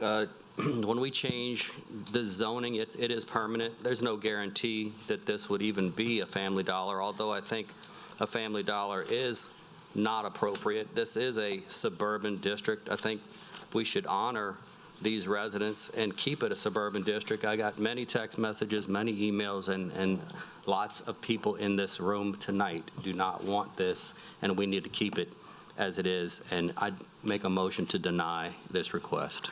Motion by Commissioner Smale to deny. Commissioner Fitzmaurice. Second. Second by Commissioner Fitzmaurice. Commissioner Truxillo. Yeah, I just have a comment. I actually drove over there today, and it is a beautiful residential area, and I agree with my commissioners. Thank you. Commissioner McInnes. I'll just add to the reasonings for denial. The 2040 plan has it as rural and ag. We did put development hubs in several locales around the parish, knowing that out in the country you do need some services. That hub is Bush, not Waldheim.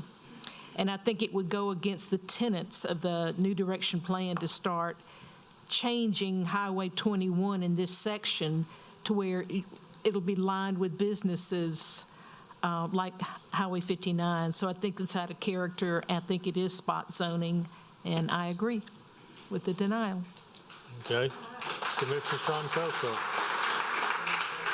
Yeah, just a few questions for Dorsey Development. You haven't done a traffic study? A traffic study would be required once we apply for a building permit. No building permit would be issued, and the parish and the state DOT would require. What's the traffic counts on the street? I don't know it yet because we haven't done it yet. I just said that. Yeah, but when you did your marketing, you didn't. We don't do the marketing, sir. That's done by Dollar General Corporate. They do it, and they tell us where they want them. Do you know what the speed limit is on Highway 21? I believe at that section, if I'm not mistaken, it's 45. 55? Okay, I could be wrong. Okay. That's all I have. No questions for you. Just a general statement relative to the comments made. Is one thing I've learned over the years is that the most important thing that we do in commercial development is secondary to what the residents want. And it's the residents that dictate the growth and the commercial activity as we go along. So I definitely favor and also motion with Mr. Smell's motion to deny as well. Okay. Thank you. All right, we've had for and against, and we've had the commissioners speak that wish to speak, and we have a motion and a second on the floor to deny. Commissioners, you got any further discussion? I'm going to call for a vote. Please vote.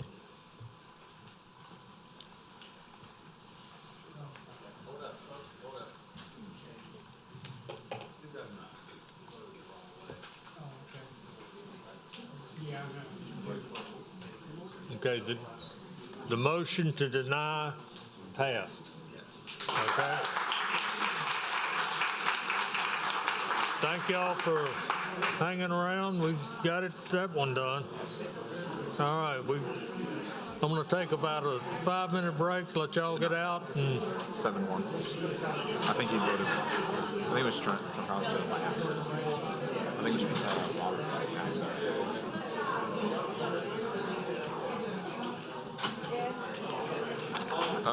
Smale and then Fitz. How you doing? I saw where you voted in the record, Yes. but since it's on record, you'd have to ask legal if I can change that. Excuse me.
some new business here. Item 7. I don't think we have a quorum.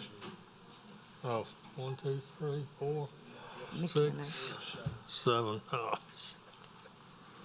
I gotta wait for a commissioner to come back. So we have a quorum. In the meantime, Ross, if you just fill out anything for planning. Sure. Get that done. Well, you don't have to fill them out tonight, and you can return them next week if you want, but, This is for, I guess, planning association. yeah. I'm just handing them out now.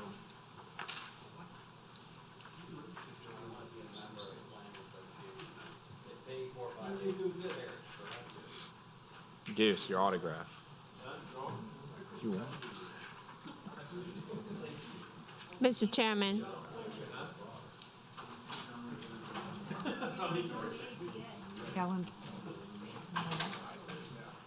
Yes, ma'am.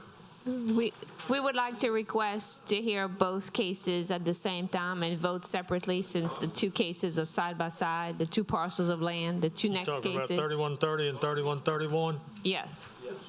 Okay. We got a quorum now. All right. We're going to hear two cases, items 7 and 8, at the same time, but they will be voted on separately. Item 7 is case 2022-3130-ZC. Existing zoning is NC6 Public, Cultural, and Recreational District. Proposed zoning is I-2 Industrial District. Location parcel located on the east side of Commercial Drive, north of Browns Village Road, Slidell, Ward 9, District 14. It's 1.07 acres. The petitioner is Jeffrey Shane. The owner is Parish Properties LLC, Chris Jean, Council District 14. Item 8 is case 2022-3131-ZC. Existing zoning is NC6 Public, Cultural, and Recreational District.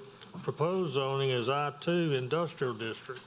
Location parcel located on the east side of Commercial Drive, north of Browns Village Road, Ward 9, District 14. It's 1.07 acres. The petitioner is Jeffrey Shane. The owner is Johnny F. Smith Testamentary Trust, Chris Jean, Council District 14. Staff? The subject property is, the property south of J.F. Smith Business Park, which encompasses 80 acres that was zoned to the I-2 Industrial District per Ordinance 143105.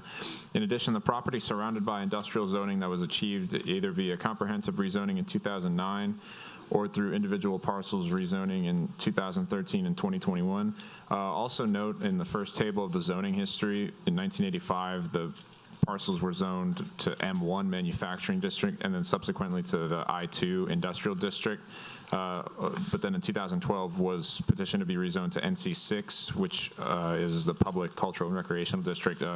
Essentially, the current uses, which I believe are now vacant on the property, was to be converted and has been to be a baseball batting cage, and to the south, which is the sister property that's also being petitioned, is the adjacent baseball field.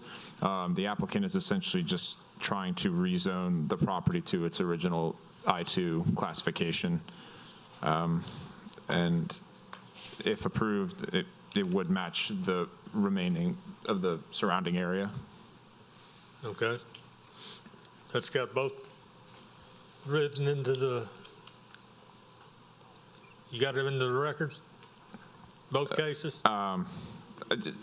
Should be pretty much. Essentially presenting them at the same time. You can correlate 3130 to 3131. Okay. Because they're literally sister parcels. Sounds good. Mr. Marone. Thank you, Mr. Chairman, members of the commission. Paul Marone on behalf of Mr. Jean, Parish Properties, and the Johnny Smith Testamentary Trust. These two parcels, as you see, which are both 1.07 acres, located along Commerce Drive, just south of Johnny Smith Industrial Park, which is just to the north. As staff just noted, the property is currently zoned N6, and we're requesting the I-2. In 2012, the property was zoned I-2. We had a proposed use for a baseball training facility, which had an indoor facility on one of these parcels and a field facility on the other. It was for that particular use that we asked to rezone it from the I-2 to the NC6. That use has now gone, so we're seeking to return the zoning to the I-2. The staff report, I think, lays it all out and gives you a good chronology and the history, and we believe that the I-2 is compatible and consistent with everything around it. In fact, if you look at the colored zoning map, these parcels kind of stand out. There's purple all around it.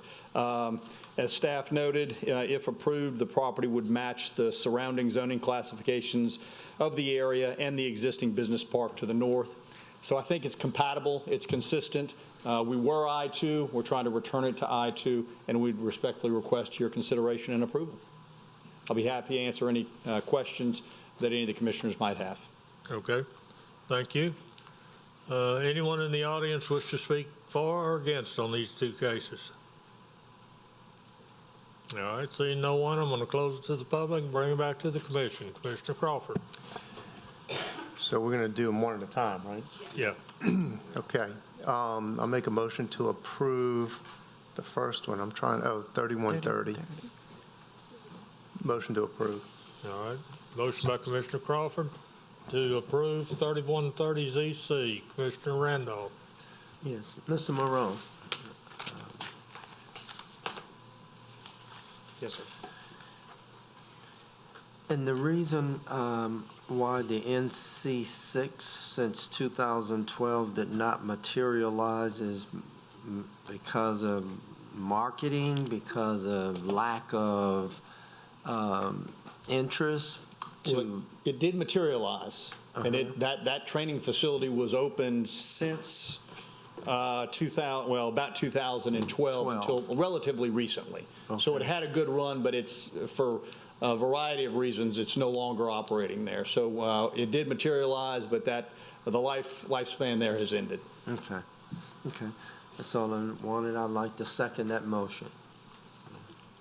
Okay, we got a motion and a second on 3130 ZC. To approve. Please vote.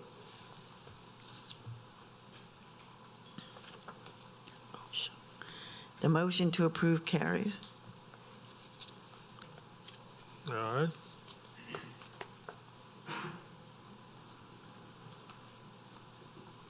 We're going to go to 3131, Commissioner Crawford. Motion to approve also. Motion to approve by Commissioner Crawford. Commissioner Truxillo. I'll second. Second by Commissioner Truxillo. Any further discussion? Please vote. The motion to approve carries. Thank you.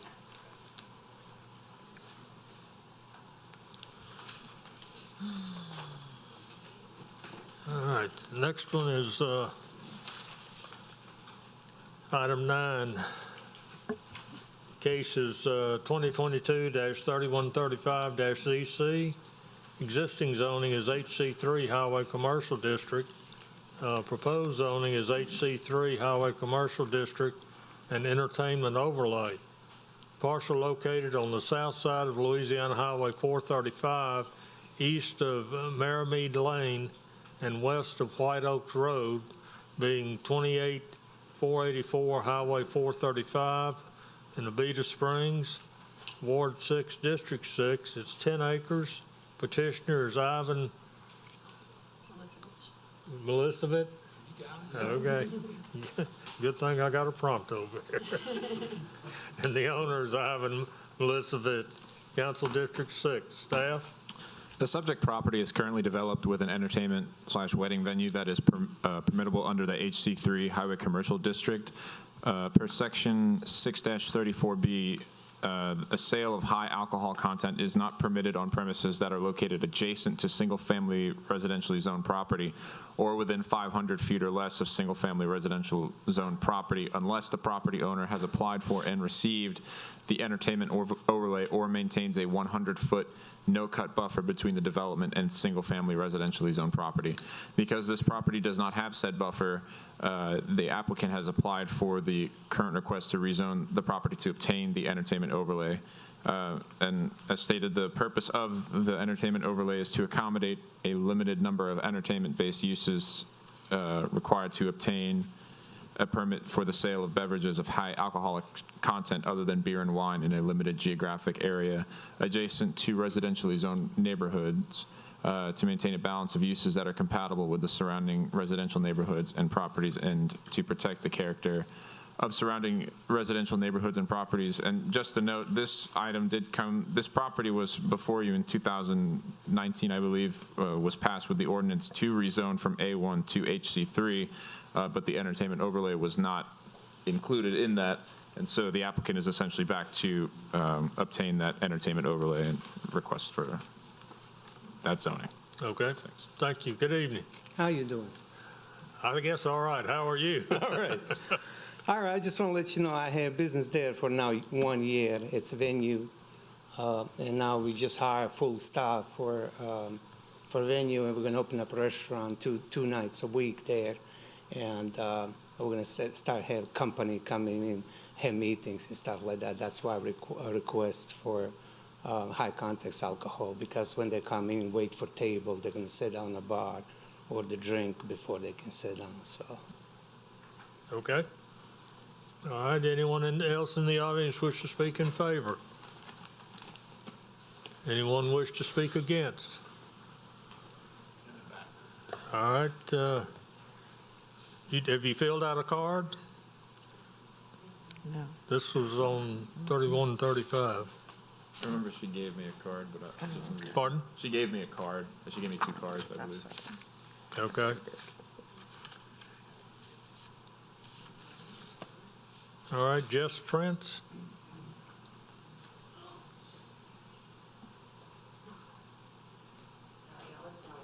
Obviously. Never done one of these things before. Hello, everybody. Good evening. Hi, we're neighbors. I never went to the first meeting to even be allowed to even speak about this venue even opening. And we are from the South Shore to move with our 2 kids, well, 1 kid at that time. Now we have another one.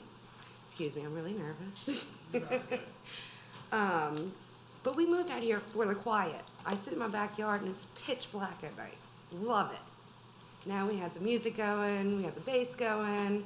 I have to put a sound machine in my children's room now to get them to sleep.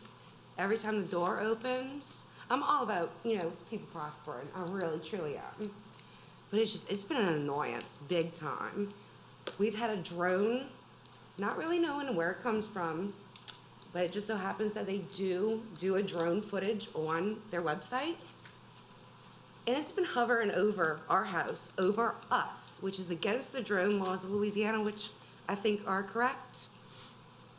I guess. That you have to have a license, you can't fly over people. I'm not exactly sure. If y'all can look up that law, please. Since the venue has opened, I know, like I said, I haven't been to the first meeting that was approved to get the venue open. But since then, there's been so many more accidents on the highway. Come Monday morning, you see all kinds of ruts. Can somebody pull the police reports to see how many accidents have happened since the drinking and driving? We have 12 kids on our street. They turn around because they get disoriented, that kind of thing, and they come back flying down the road. I know he wants to do the hard alcohol, whatever it's considered. That's my main thing about that.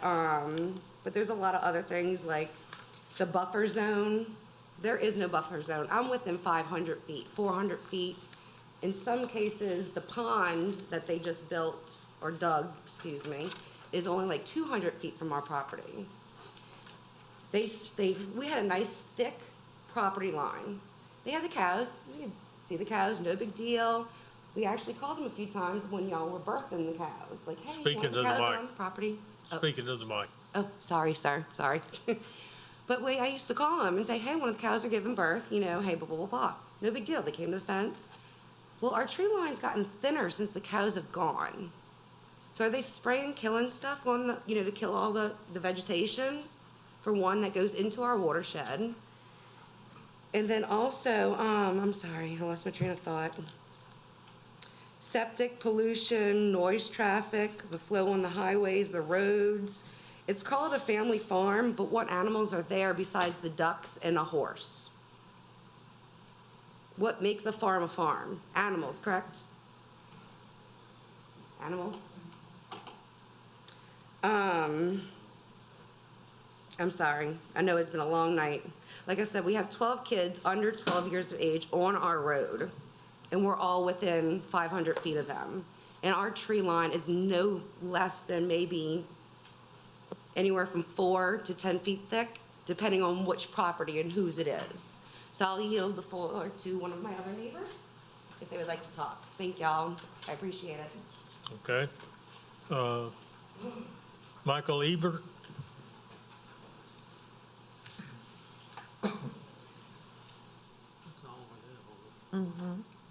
Hello. Good evening. I live the closest. I'm probably about, my property's directly adjacent to his property. When I look out my side door, I'm probably within 300 feet of it. I hear lots of peeling out cars. This was originally supposed to be a wedding venue, not a couple-a-day-a-week restaurant, hard liquor type place. I have a 17-year-old and a 13-year-old daughter that live on my property. And the speed limit's 55 miles on that road, and there's lots of cars taken out really fast. I'm not too happy with it, so therefore I'm against it. Okay, thank you. Anyone else wish to speak for or against on this? Come forward. I need to get a card on it. Well, you can fill that one out now, but we'll let you speak first. All right, I'm right behind the venue there, and State your name and address. my name's Richard Cohey, and my property taxes have gone up since he come there, and this is my retirement home myself. And the quality of life, like she said, is going down. The lighting, I like the dark. Even though I installed $1,000 worth of lights in my property, I keep them off because I like the stars. The loud noises in the venue, we were okay. We were okay with people progressing in life and trying to do their thing. But then he starts dictating when we can have our own little family get-togethers. He sends some gorilla over there to tell us to put our music down while he's having his venue. That's not right. And so I'm against it, that's all. Okay. I'm against any hard you. alcohol, little wine tasting, little stuff, that's okay. Okay. But he's talking now that the first time I'm hearing bar room, restaurant, no, he's turning into commercial. I didn't want commercial. I moved to the country for the country. Okay. Fill your card out and we'll get on down the road with this. Thank you, sir. All right, we've had for and against, we go to rebuttal. Your shot. I really appreciate what they're saying, but I've been in the business there for a year now. I'm HC3 commercial. I shut down everything 11 o'clock. I have police there. Every time I have event, I have sheriffs there. If somebody get even close to drunk, I mean even closer, I get my bartenders stop serving them drink. I am a first lady who came in. I am probably 1,500 feet from her property, and I have my pond is 500 feet to her property, and I do have probably 30 foot of brushes between us, if not more. And when she moved in, she moved next to me, and I'm already vineyards and stuff. But I understand what she's saying. A guy who came, Mike, next door neighbor, just yesterday, he wanted me to buy his house. We just fell through it, and I know he never came before in this thing. So I don't know where is this coming from. You know, I've been great neighbor with everybody. I do anything for my neighbors. So I just don't know where it's coming from. I really appreciate your time, you know, so. Okay, thank you. Those of you that are against, we're in rebuttal. So if you wish to speak, come forward.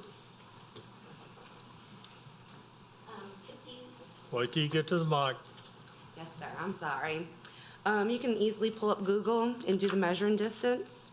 And I'm going to the front of his property in the actual vineyard to my back door, and it's 499. So technically it's less than that. It's probably about 200 or so feet.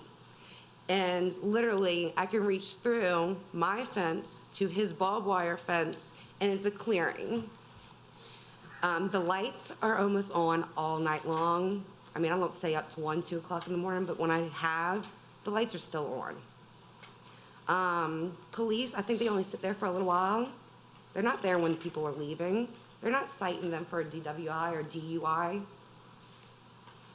I don't know what else to say, but it's like, I would have never been for this venue because we moved to the country for the quiet.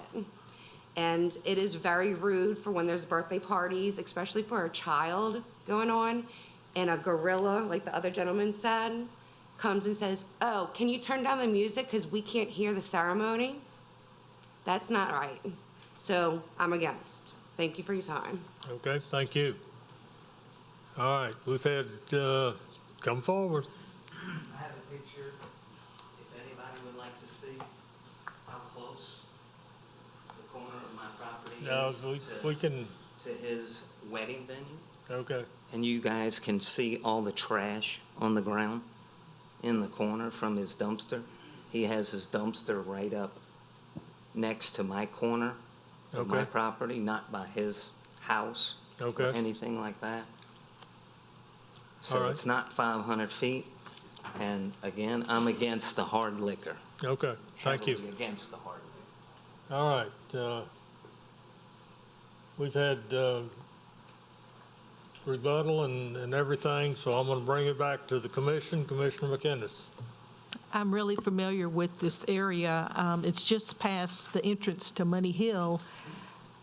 If you're familiar with that golf course residential area, and I'm shocked that this is even here, because this is just as rural as the previous case that we discussed.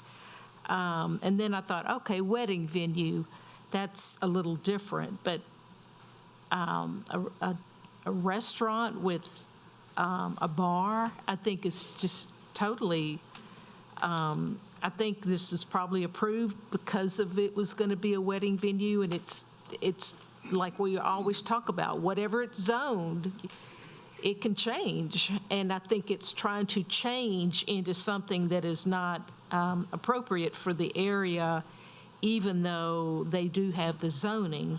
But I vote to deny the hard liquor. I think that we should draw the line. So I move to deny. Okay. Commissioner Smale. Yes, I agree 100% with Commissioner McInnes. I don't see how this was ever approved to begin with, how this HC3 is right smack dab in the middle of a suburban neighborhood of A1 and A2. I would not have approved that alone, let alone adding to the misery of what's happened here. I second that motion to deny. Okay. We have a motion and a second to deny. Any further discussion? Please vote.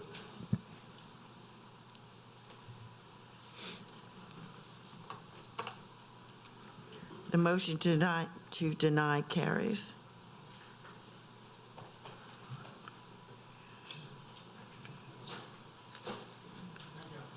Thank y'all. All right.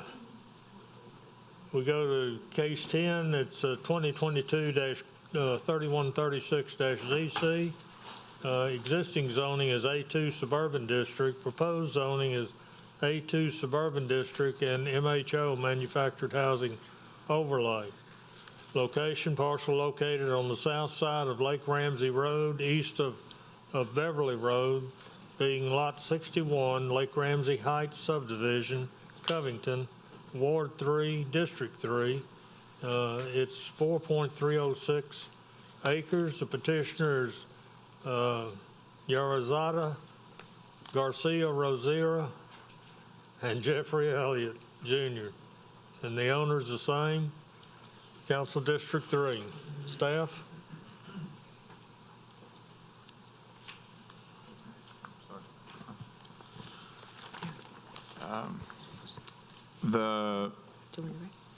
Excuse me, I'm sorry.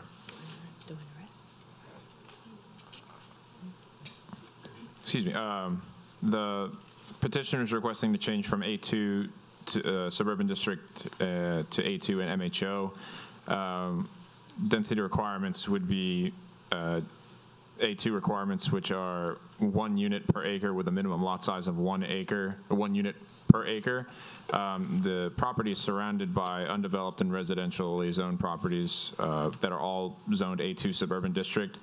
Some of the parcels located in the vicinity of the subject property have been rezoned to MHO Manufactured Housing Overlay, such as Carey Lane, Charlene Lane, corner of Elaine Lane and Stephanie Lane, and Stephanie Lane. All of these ordinances within the past 5 or 6 years have been approved to have the MHO Manufactured Housing Overlay.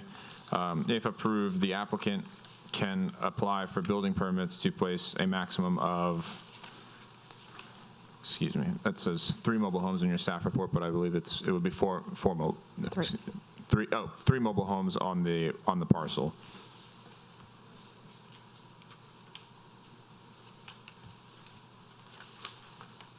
Is that all? That's it. Okay. Good evening. And you are? My name's Jeff Elliott. So we have a total of 48 acres, and this piece in the front would be something that we could put a manufactured home on for my mother and for my wife's mother. Okay. So we would only be looking to do 2. Sorry And for the that's the reason why misunderstanding. we had that small section sectioned off in the front of the property. All right. Anyone here to speak for or against on this item? All right. I don't see anybody putting their hands up, so I'll close it to the public and bring it back to the commission. Commissioner Fitzmaurice. Motion to approve. Motion by Commissioner Fitzmaurice to approve. Commissioner McInnes.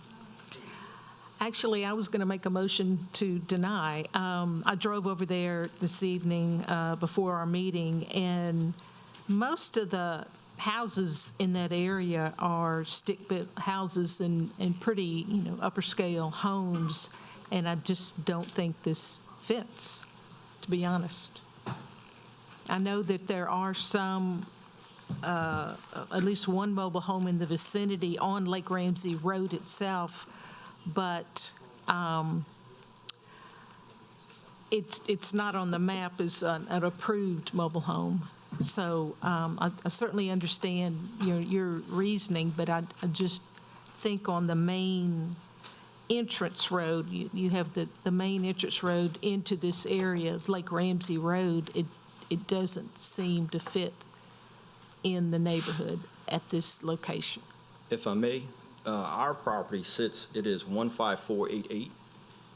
The property, if you come from the main road going towards Lake Ramsey, the one immediately before ours is a manufactured home. Also, when you pass our home actually backs up. Our 48 acres backs up behind that home. That's a manufactured home. Also, if you drive directly past our property, Beverly Drive, you also have, I think it's 1 or 2 that our property backs up to, because we go behind all of the properties on both streets. Past that one, there's an additional couple on that street on Beverly. If you're on Lake Ramsey and you continue going down, there's actual manufactured homes on both sides of the street. When you get further down towards past Pinmill Lakes, closer to Horse Branch Road, I believe it is, they have 3 in a row that are right there. And so we own the 48 acres. I'm not looking we live in the house on the back part of the property. We're not looking to do a mobile home park or anything. We're just looking to be able to bring our mothers, to give them somewhere to retire on the property, and them to be able to move up here and to be a part of that 48 acres and living in the country. Okay. Commissioner Truxilla. I second Mr. Fitzmaurice's motion. Second to approve. Commissioner Smith. I would like the commissioners to be aware that number 13, 2022-3151 is another request for an MHO, basically around the corner. So be aware that whatever we do here is probably going to affect whatever happens in that other case, because it'd be hard to approve or deny this one without approving or denying the other one. I'd rather you build a stick-built home on this property. I think that I agree with Commissioner McInnes. I mean, you plan on putting 2 mobile homes for each of the? I would like to put 1 for my mother, and then I'd like to put 1 for my wife's mother. So there will be 2. The way it is set up is that there are trees along the street. It would be set back off of the road. It wouldn't be up on the road. There would be 1 driveway coming off the street. How big is the property? Our property is 48 acres. The property that we have set up for the 2 mobile homes is 4 acres. It's 4 acres. And so it would give them a nice drive for them to come off of the main road of Lake Ramsey, have 1 that would go to my mother's house, 1 that would go to my mother-in-law's house. It's a wooded lot? A good bit of it is cleared. It's not fully wooded where that's at. The back of the property is pretty much completely cleared with trees here and there. I hear mumbling. Is there people in the audience that actually are against this? Did we not hear from? No. Didn't we ask to hear from people that were against this? I called for. Oh, he's 3151. Okay. So yeah, we're not on that one yet, but I would think you would speak on this one too, if you. I mean. I will. I've also spoke to my We've already direct closed neighbor. the floor to Yeah, the- well, we've broken rules left and right in here tonight, actually. Yeah, we have. The floor is closed, the commission can speak. Well, yeah, we have broken the rules quite a few times tonight, Patrick, so don't tell me we didn't. But I will say that I would not approve this, but we already have a first and a second to approve it. Yes, and I've also, and I'm sorry, I don't know if I can speak right now. I also spoke to the gentleman that owns the property directly next to the 4 acres where we're at, before I ever came or before I ever went to apply, because I wanted to make sure that he would be okay with it. I also spoke to him about the different, where it would be at and whatnot. He purchased that property recently as building, so he has a barn that would be on that area, because I wanted to make sure that it would be okay with him. And are the rest of the commissioners comfortable with not hearing from the gentleman in the audience that would like to speak against this? I've already closed it to the public on this case. Okay. Okay? Yes, sir. All right. Commissioner McInnes. I just wanted to respond to Commissioner Smale that I actually may feel differently on the second mobile home than this one. I don't think it has to be identical. I will point out that I did not see a yellow sign at either site. So I always hate it when I go out and look at a site and I don't find a yellow sign. Since you mentioned my name, can I ask you why you feel differently on the second one? Because the neighborhood was different. It's different than the other? Very different. Okay. And it was a dead-end road, and the mobile home was very near the end of the Okay. So that was, this one is on the main drag where you have nice houses. Okay, we've got a motion and a second to approve 3136, right? 3136. Correct. All right, please vote.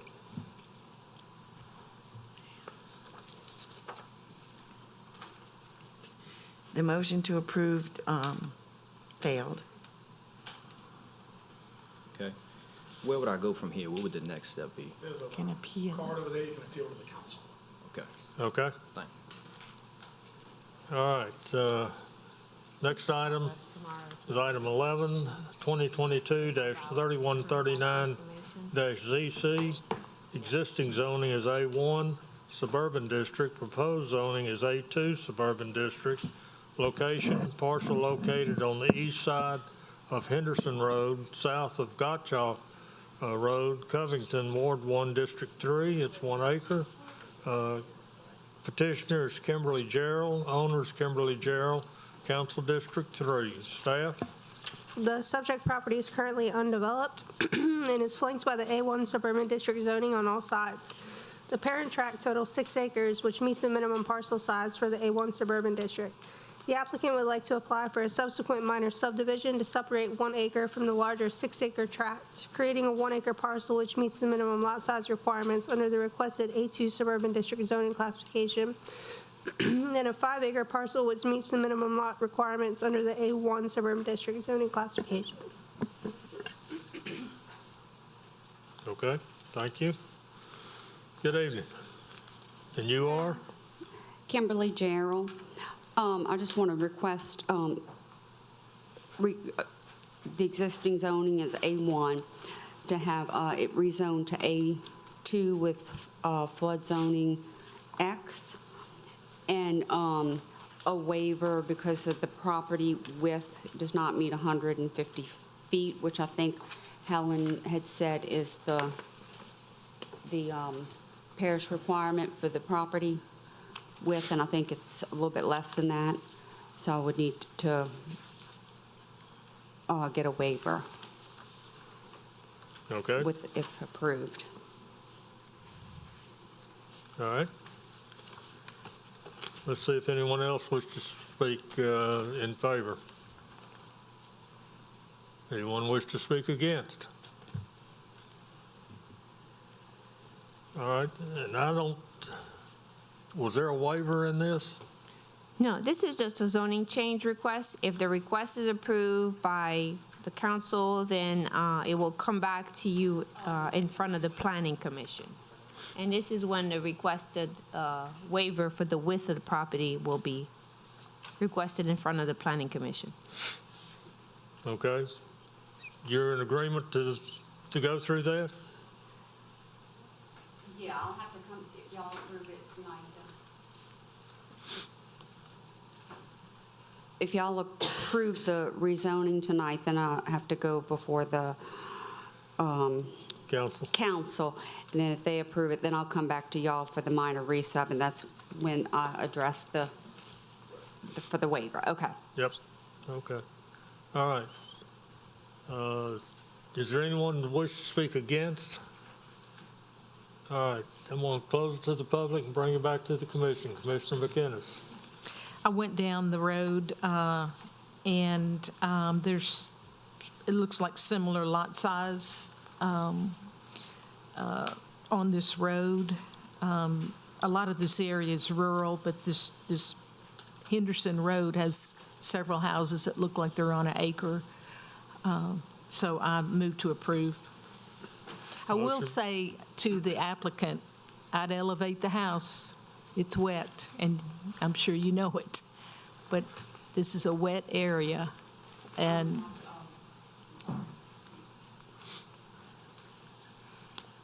anything else now?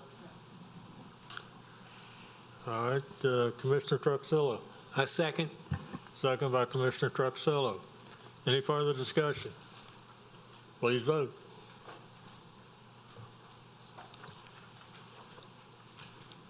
The motion to approve carries. All right, item 12, cases 2022-3146-ZC. Existing zoning is A1. Proposed zoning is A2. Location, parcel located on the north side of Fitzgerald Church Road, east of UF Keating Road, Covington, Ward 2, District 6. It's 6.957 acres. Petitioner is Stephen Montgomery, and the owner is Stephen Montgomery, Council District 6. Staff? The subject property is currently undeveloped and is flanked by properties zoned A1 Suburban District on all sides. The parcel presently consists of 6.957 total acres, which meets the minimum parcel size for A1 Suburban District. The requested A2 Suburban District allows for 1 acre parcel sizes within an allowable density of 1 unit per acre. If approved, the applicant will be able to apply to place 4 dwelling units on the property or be able to subdivide the property into a variety of configurations. Okay, thank you. Good evening, sir. Good evening. Appreciate y'all hanging in here late for this. My name is Stephen Montgomery. I live on a 9-acre tract. I'm the fourth generation of this property. I grew up here. If you look at the map, there's a kind of a U cut out of it. That's where I live. On 2 acres, I have inherited the remaining just short of 7 acres to that property. And what I would like to do is, my mother's house is on one corner. I have 2 children. I would like to afford them the opportunity to have a parcel of that land and to be able to divide it up. As it sits right now, the only option that I really have with the house would be to give up the house with the 7 acres or sell it with that. I want to retain all the property except for 1 acre around the house for one of my children and allow the other one to build or however they want to do it from there. All right. And I do not want to build a Dollar General, just so it's clear. Okay. I don't think that you'd get any takers on that either. All right, anyone wish to speak against on this? I'm going to close it to the public. Commissioner McInnes. anybody's gone down Million Dollar Road, it is a really special part of St. Tammany. And I just feel that this is, we zoned it rural and ag, and we're trying to get development closer to where we have development, and we didn't zone an extensive part of the parish rural and ag, but we did zone some, and we meant it, I think, this time. We meant it for a purpose, and I understand, families that want to divide and have for their kids, but it's not what the vision was. So I'm move to deny. Motion by Commissioner McInnes to deny. Do I have a second? I'll second that. Second by Commissioner Smale? Yes, sir. Okay. So we have a motion to deny. Please vote. Yeah, I would like to say, I don't know if I can, but this is agricultural land. That's what it's to remain. It's just that I would like my kids to be able to live outside of my house on that same property. The motion to deny failed. Okay.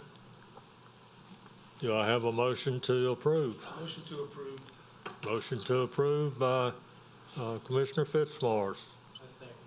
Second by Commissioner Truxillo. Please vote.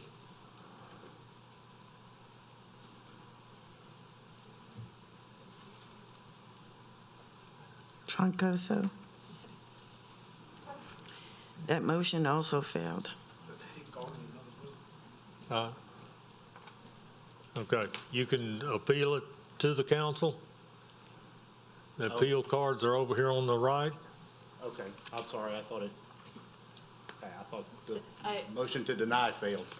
A motion to approve requires 6 affirmative votes of the zoning commission. Okay. A motion to deny is technically out of order, so since the denial failed, had to come back to do a motion to approve to take action on the case. Since it did not get the 6 affirmative votes, the matter failed, the zoning change is denied and can be appealed to the council. Okay, thank you. All right.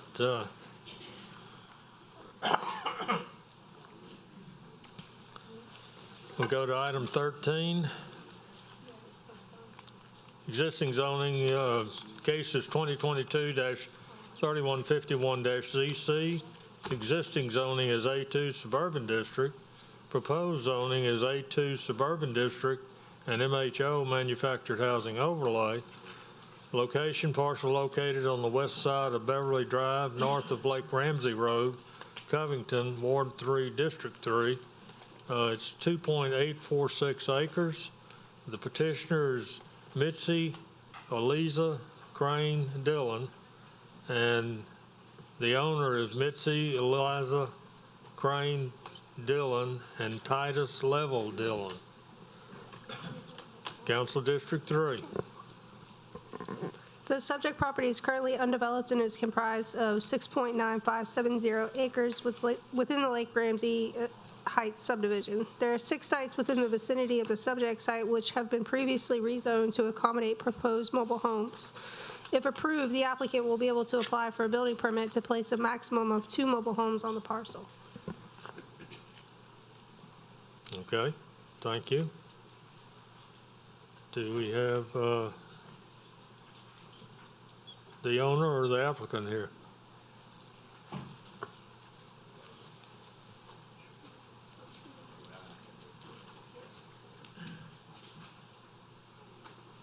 So the owner or the applicant is not present, is that correct?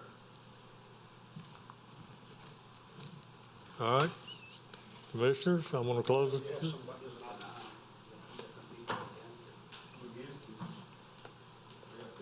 in opposition. Okay. All right.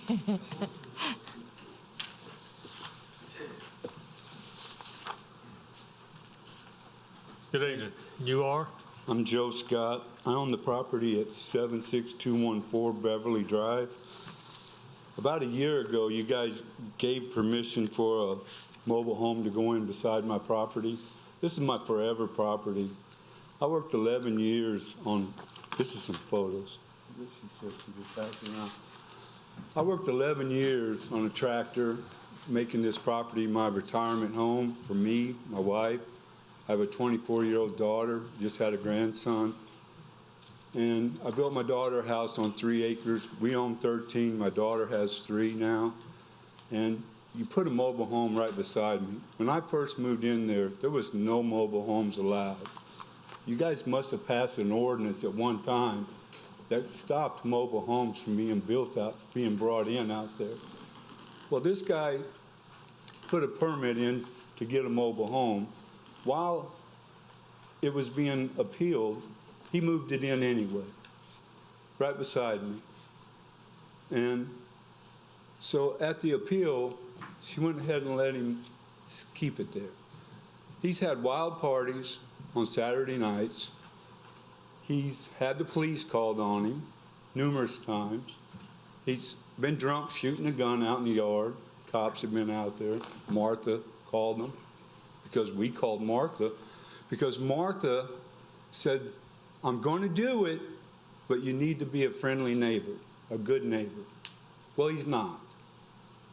And now, here we are again, not even a year, maybe a year, going to put 2 trailers across the street from my daughter at our forever home. Look at the pictures. I've spent almost $1 million on this property, and I ain't even built my house yet. I ain't even built my house yet. I built a gathering place for our family to go. We have horses. We have dogs. We have cats. We have rabbits. We have goats. And I haven't even moved out there yet. This is what you get when you move trailers into people's property. Nothing against trailers. They have their own place. But whenever you invest all this money into a place that trailers are not permitted, and then all of a sudden you guys break the rules and allow trailers to be permitted in, somewhere down the line, something's not working. Somebody said tonight, you guys got to remember, your decisions are forever. And that trailer being beside my house now is a forever thing for me. It's a forever thing I got to deal with. There's 3 junk cars out there. Drive by. I got that sign, Scott's Ranch. You'll see that trailer. You'll see them junk cars out there, dog kennels, a deer hanging upside down with lights on it with the red rope like he skinned a deer. That's his Christmas decorations. Think about it. Think about it. I'm 62 years old, and I worked 11 years on that property. And that's what you guys got me for letting the trailer move in next door. Now you want to do it to my daughter and my grandson. Please don't take it. Please don't do that to me. Don't do that to the neighborhood. That's right. She's right. That's at the end of a cul-de-sac. It's almost to an end of a cul-de-sac. But you're not saying that a guy just bought the 10 acres to the rest of that cul-de-sac. He's clearing it right now, his driveway, to build a great big old house, him and his wife. And the rest of that land is gone, sold to him. 10 acres. You might not have known that. But it is a really nice development. One guy, one house, husband and wife. Right there. And you guys are going to allow 2 trailers to be built on there? It's not fair. It's not fair at all. I'm just asking you guys to be fair. That's all. I worked hard for my money. And I just want to be able to enjoy my land. Thank you. All right, there's no one here to speak in favor. If someone else wishes to speak against, I'll listen to that. Otherwise, I'm going to close it to the public and bring it to the commission. Commissioner McInnes. Well, I'm not sure what I'm going to say. I did go down that area, and I was thinking that since we had one approved mobile home and that it was a side road, and this was at the end of the road, and it just didn't seem as out of place as on the main Lake Ramsey Road. But given the testimony just now, I'm thinking I'll stick with, I recommended we denied Lake Ramsey Road, and I guess I'll recommend we deny Beverly Road. Is that a motion? That's a motion. Motion by Commissioner McInnes to deny. Commissioner Smale. Yes, I agree. I think that there's already enough damage been done. This is why I don't like mobile home overlays. And the gentleman has already had some serious problems. I second that motion to deny. Okay, we have a second by Commissioner Smale. Commissioner Truxillo. Yeah, I just want to make a comment. It's not the type of housing that created that person. That person would have been that kind of neighbor even if it was a stick-built house. Okay, so I just want to make sure that everybody's aware of that. That a bad neighbor could be in a $1 million home as well as a trailer. Thank you. Okay. We have a motion and a second to deny. Please vote.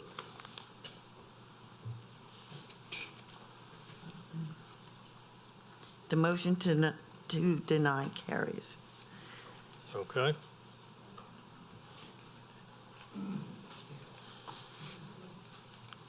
All right, item 14. Case is 2022-3152-ZC. Existing zoning is A4A, single-family residential district. Proposed zoning is HC1, highway commercial district. Location, parcel located on the southeast intersection of 4th Street and Louisiana Highway 36, Abita Springs. Ward 3, District 2, it's .25 acres. The petitioner is Susan Gasson and Sherry Graham. Owner is the same, Council District 2. Staff? This property is currently zoned A4 Single Family Residential District or A4A Single Family Residential District, and this is a request to rezone to HC1 Highway Commercial. I'd like to bring to the attention of the commissioners that this property was rezoned from suburban agricultural to C1 in 1997. And, you know, I'm assuming that it was not rezoned to commercial when we did the comprehensive rezoning. So while, you know, there's no abutting commercial zoning on the east, west, or south side of the property, this property was originally rezoned to C1 in 97. I'm not aware if there's a commercial building on the property or not, but this is a request to go back to the original zoning that was approved in 97. Okay. Susan Gasson or Sherry Graham?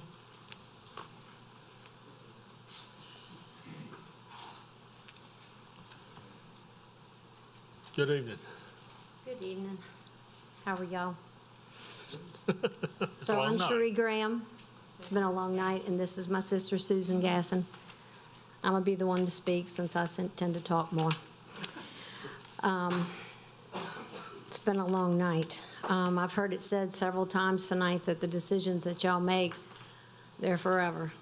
I'll have to start out by saying that I am a product of saying that it's really not forever. In 1997, we came up in this office and we had our property zoned. We did everything we needed to do to open up a beauty salon.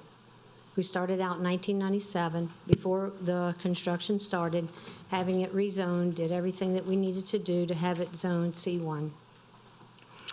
We opened up our business the following year and have been running that business ever since.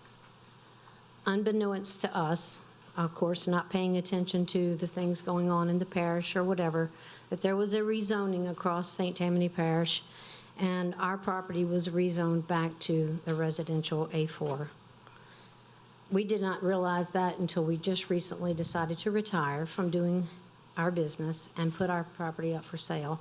And a person that wants to buy our property has brought to our attention that it's A4 and that it's no longer commercial. So we're here tonight after having to go in front of the council first, We're here to try to get our zoning put back to, which is compatible to the HC1, as it was C1 to begin with, so that we can allow our person that wants to buy our place to continue on with their business as it is, or be able to do what they can do with the property according to the way that it was originally changed to be zoned. Okay. Thank you.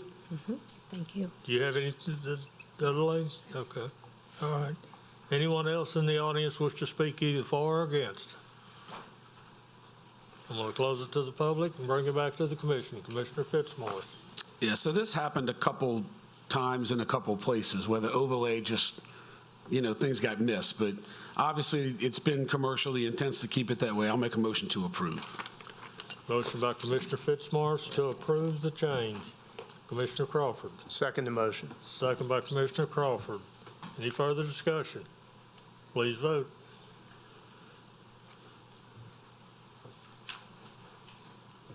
The motion to approve carries. Could I ask one question, too, before I leave? I do like to talk. So we've already been in front of the council, and whenever we went to the council, we were number 16 on the docket, which was the very last thing of the night. We were there for 2.5 hours at night. Tonight, we've been here now for God knows how many. We're number 14 out of 15. How can we possibly get, because we have to go back in front of the council now, am I correct to say that? Okay, Yes, so ma'am. how can we get right on up to the front to where we don't have to sit here all night long? And I'm a school bus driver, and she is as well, and we need to get up early in the morning, and it just, how can we move it along? It can't be guaranteed. If you talk to your councilman, Councilman Fitzgerald, let him know I'll give that a the try. case, and he may be able to advise you. It'll be on the consent calendar for introduction only next month, so you won't need to be there because it won't be voted on. It won't be until the following month that it'll actually be voted on, and Councilman Fitzgerald can give you more guidance on whether or not you need to attend. We have 2 more meetings that it has to go in front of? You don't have to attend No. next month. When will the zoning be absolutely finished so that I know that the person that's interested in buying the property, I can, in March? Okay. Okay. All right, thank you. All right, we go to item 15. Cases 2022-3153-ZC. Existing zoning is HC1 Highway Commercial District. Proposed zoning is HC2 Highway Commercial District. Parcel located on the northwest corner of Louisiana Highway 22 and Bell Point Drive, Madisonville, Ward 1, District 1. It's .633 acres. Petitioners Dwayne and Connie Superno. Owner is Dwayne and Connie Superno. Council District 1. Staff? The subject property is currently undeveloped and is flanked by commercially zoned properties, including properties zoned HC1 and HC2 on all sides, except where the property abuts the Bell Point residential subdivision to the north. The current zoning patterns and associated zoning maps suggest that this section of Highway 22 appears to be trending towards various levels of highway commercial zoning classifications, which allow for commercial uses of various intensities. The petitioner has submitted 2 concurrent applications for building permits to construct a yoga studio and a coffee shop on the property. The applicant has worked closely with staff to obtain the required approval through all parish reviewing agencies, and in addition, has worked closely with the adjacent Bell Point neighborhood to mitigate any impacts of the commercial development, including providing a 25-foot no-cut landscape buffer where a 10-foot no-cut buffer is required along the rear of the property where it abuts the Bell Point neighborhood. Excuse me. Providing a 34-foot building setback where a 25-foot building setback is required along the rear of the property, and providing a 190-foot building setback where a 25-foot building setback is required along the eastern portion of the property. Staff has compiled a year-by-year list in Table 3 detailing the community outreach and engagement of the neighboring Bell Point subdivision. The reason for the request is that the site's existing HC1 Highway Commercial District does not allow for a drive-through coffee shop. The applicant is attempting to rezone the portion of the site where the proposed drive-through coffee shop is located, which is 27% of the total site, to allow the use, but disallow any more impactful uses allowable within the HC2 zoning district. to mitigate any potential impacts to the adjacent neighborhood to the west. Staff has reviewed all the applications and approved all plans subject to the current rezoning requests. Okay, thank you. And you are? Good evening. I'm Connie Supernova, my husband Dwayne Supernova. Okay. So we're asking for a HC2 rezoning for just the drive-through of our coffee shop. All right. Happy to answer any questions that you have. Okay. I got a card on a Tony Jambon. I don't know if he's for or against. He's in market. Yes, sir. I just want to go through some little history about this case.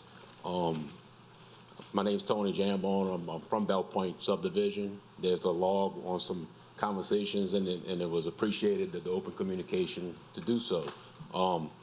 So I'm gonna go through the bullet points I have here to help explain it where we're at.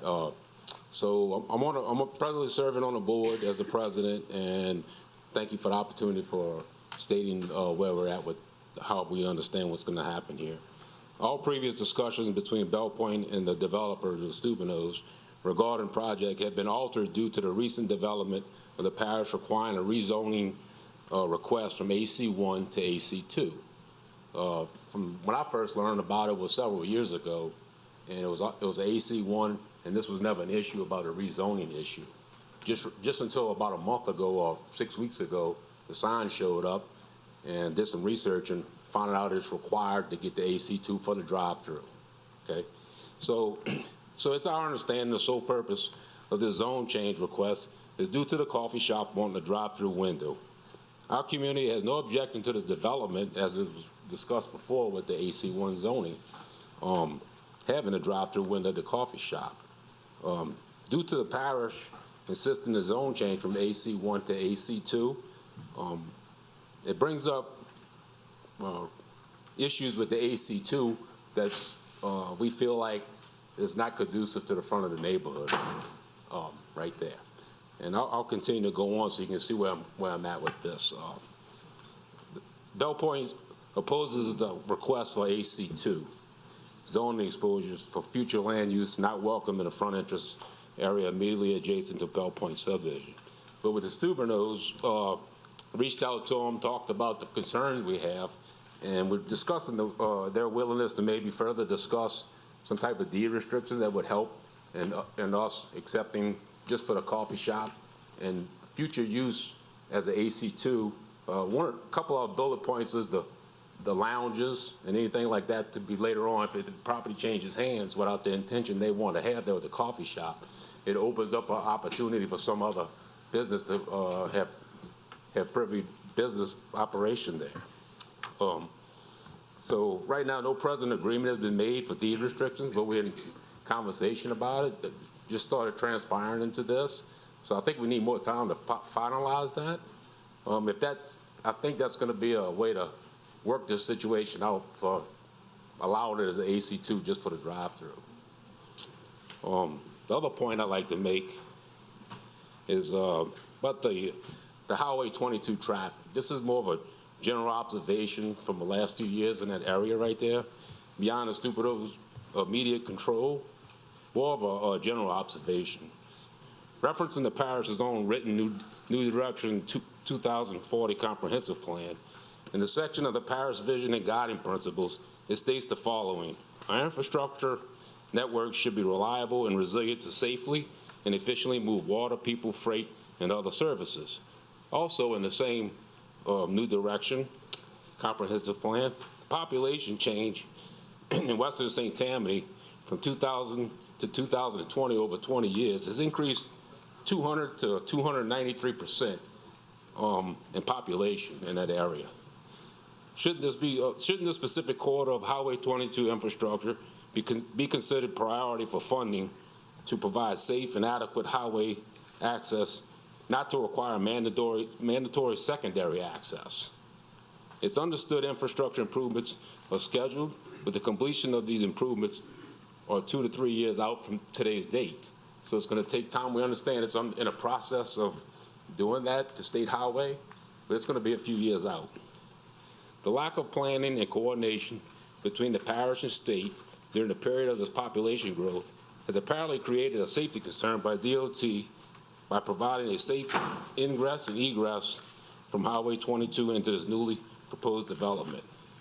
This has resulted in the state requiring developers to include a secondary access or drive into the commercial property.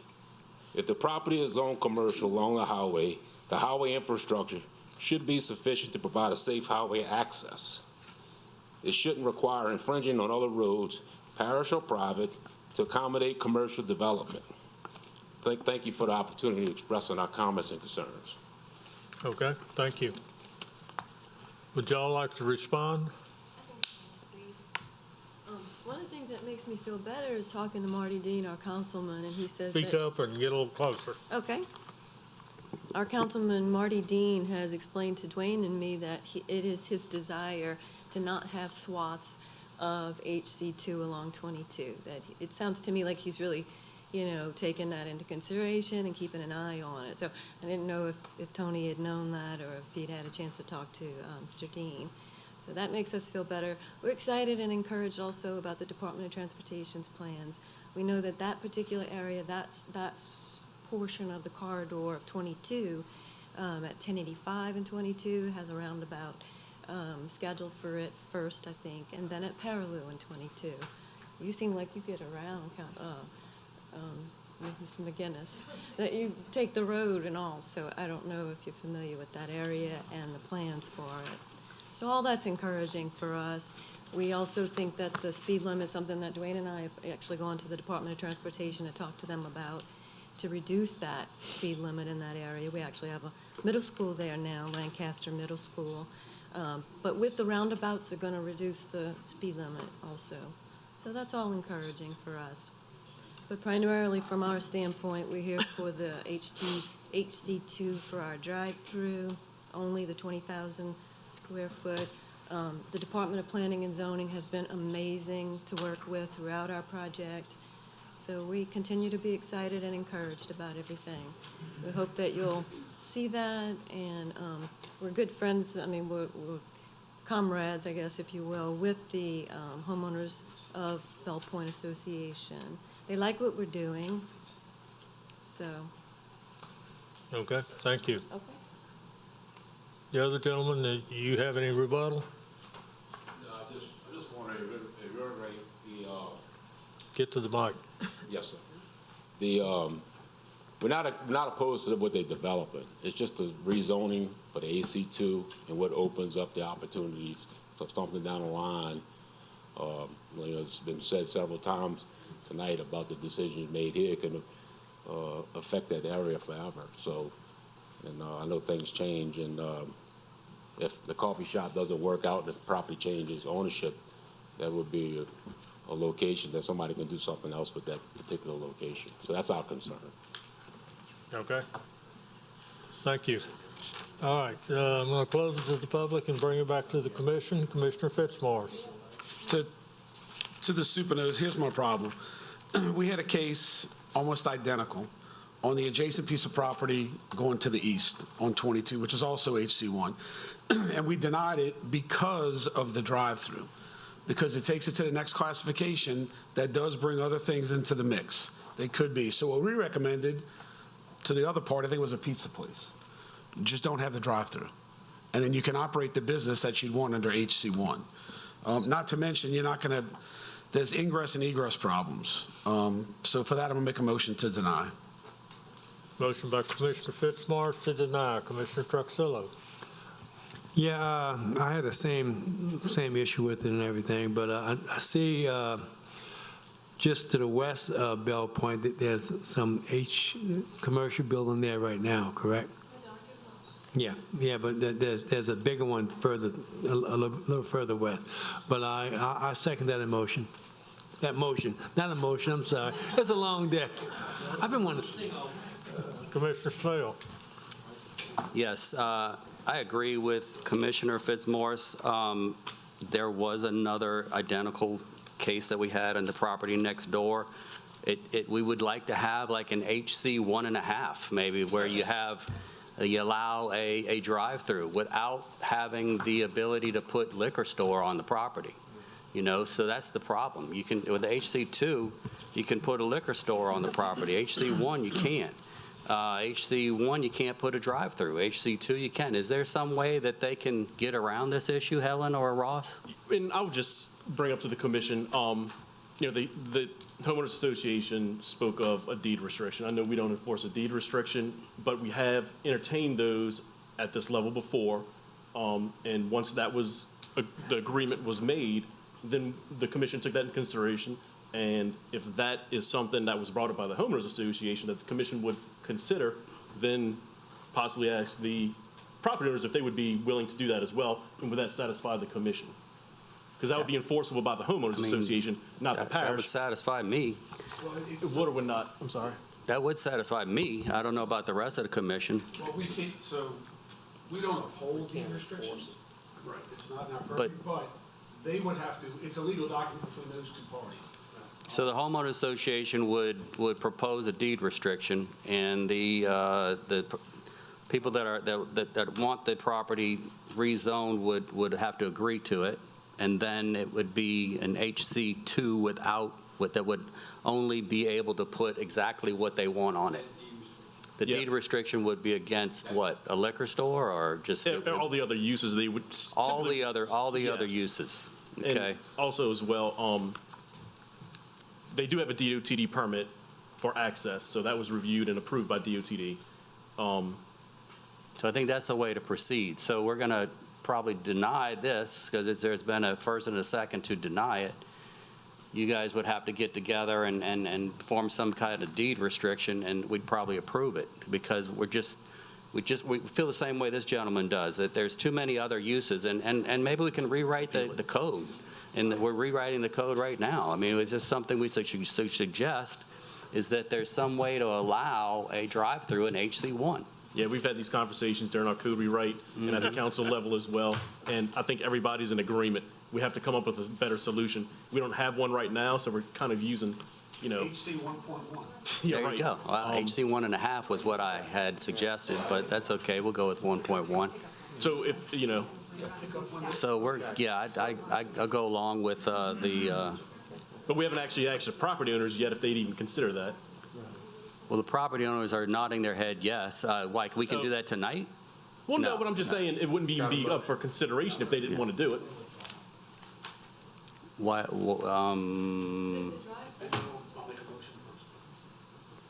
So what would be better here, a denial or a postponement? Okay. Well, could they deny it? Because y'all deny it, they appeal it to the council, they get their agreement in place, they meet with their councilman, and then the councilman overrides the denial. I'm just asking. If I made a motion to postpone, What if we make a motion to postpone and they get their deed restriction together? We make a motion to deny and it gets denied. I hear you. So I'm gonna yield to Commissioner Troncoso if he has something to add here, but I know Mr. Fitzmaurice wants to That's okay. withdraw. Mr. It's just Troncoso. a question of legality relative to the approval of a zoning classification and having it enforced by a deed restriction. How do you do that? I don't know how you would do it. Question. The homeowners association has to take it to court. Yes. And what happens if the court says that the restriction's illegal? I've never seen that. We can ask Emily, but. Have you never seen that? I'm sorry, I can't hear you, Ross. No, I'll defer to legal. Yeah. I mean, yeah, we've stated it many times here before that the parish does not enforce private deed restrictions and that your zoning decision should not be contingent upon private deed restrictions. If there is a unique case where an agreement between the neighbors causes the neighbors to not oppose a zoning change, such as maybe the case here, then that's something that this commission can take into account if there's no opposition. But this commission should know that the parish will not enforce private deed restrictions and that should not be the basis of your decision on whether or not to grant the rezoning application. Right, and that's the basis, and you're correct. And I just want to emphasize that everyone here is saying we have to have a better solution than having to go into HC2 and HC1. So right now, what we're trying to do is use, again, a stopgap until we get our code rewritten, and we're in the position where we're in now, unfortunately. So. I think that from this, in this particular instance, you do have a larger subdivision. I don't know exactly how large it is, but so, and it's at the entrance to their subdivision. So certainly there could be some assurance from them that would, in a way, cover the issue from the parish standpoint. Like I stated, is that the purpose that we're saying no to AC2 because it opens it up, but we're not opposed to what they want to do. It's just to Go to the mic. Go to the microphone, please. Yeah, we understand. I got you. Based on what my knowledge is that courts have been very liberal relative to, well, I don't know about liberal, they have been anti-restriction on properties, more so than in favoring more restrictions. So that's my only concern. So you brought up the other case, because I'm dealing with that one also. Matter of fact, I'll be back here Thursday, basically saying the same thing. But yeah, can you put me in the front of the line? So anyway, that property over there already has a deed restricted that I learned about dealing with the first property, and it's in place, and and we're working hand in hand with him trying to figure that out now to make it acceptable by allowing the drive-through for his pizza place, and he's willing to do the deed restriction. There's already one on that property. I don't think y'all have a deed restriction on the one that y'all own, that I know of. So this will be something that will be drafted in agreement between the homeowners and themselves. You're an incorporated homeowner association? I'm the president of the agency. Are you incorporated? Yes. Okay. Because, like, for example, tell me what we have here. So you guys are Speak into entering the mic, please. Okay, so I'm trying to figure it out. So Tony and the other entity on the east side of Bell Point Boulevard are entering into this restriction with the deed and all. But are you saying that you are not in support of that you won't approve it? We don't uphold deed restrictions. So it's an agreement between those two other parties, not the parish. If there was an issue with that, yeah, it would be a civil matter in court that we would not get involved in. But what it does give us is a slight level of comfort that the opposition is no longer opposed to what you want to do because you've removed what caused them concern, right? They're not opposed to the drive-through or pickup window. It's all the other things that come under HC2, right? The bar and the different things and that type of thing. So this is a document between the two parties. It has really nothing to do with the parish, but it gives them a level. They feel better. We're not opposed to what you want to do. It's just what else could happen in the future, right? Yes. So, But again, the issue is that it is a grouping by way of your board approving it. And so approving whatever deed restriction comes about and the rezoning. It makes it a whole lot easier because you do have an association and a board, and the whole thing that you got to abide by your bylaws, et cetera. And, it makes it a whole lot stronger position and protecting the parish relative to approving HC2. So with whatever y'all agree to. So. Commissioner Fitzgerald. I will make a motion to withdraw my previous motion. You don't need to move, you just withdraw it. I just withdraw it. All right, I'll make a motion to postpone for 1 month. Commissioner Truxillo. Second. Okay. So we have a motion and a second to postpone for 1 month. Do you think you can accomplish that in 1 month? Or do you want 2 months? I think we could do it in a month. I have some information to them right now to review what we're talking about, and I just didn't get a response back because of the holidays, and like I said, this just hit us Right. 5 weeks before. Yeah, I just emailed some documents that they can review. You pay the attorney double, he'll get it done real quick. Yeah, so the other property, I know it's not this case, but it's all relative really, but they're real close to having that settled, and Okay. I'm waiting to get counsel through our property management firm to make sure I'm not putting anything in jeopardy as far as Bell Yeah, Point, and shouldn't. I'm working that situation out now. So, Yeah, essentially, you're going to get what you want, and they have to play by your rules. yeah, for the deed. That's what's the deed restriction, right? But I think they still get what they want. No, I think they're good with it. So, Right. okay. And then, and I'll finish with this about the traffic thing. I've been dealing with that for the last 3 years. I live with the right there, state. too. Yeah. So I just wanted to make a point about prioritizing that area right there, and I think everybody here knows that. It's just, I wanted to put that out there as I had the opportunity to use this platform to do so. Okay, thank you. Filed with the parish? Is that an official thing? What is it, Ross? Yeah, we're following the clerk of court. Okay. The clerk That's of what court. I'm saying. We got fits to postpone, second by tracks. A motion and a second to postpone for 1 month. Okay, Commissioner Randolph. Ron? Second. Ron? No, I just requested to speak or to ask a question. Okay. If this is going to be a settlement between the two parties by way of a deed restriction that has to go through the court, why does it have to come back to us? That's my question. Make sure it gets done. To make sure it gets done.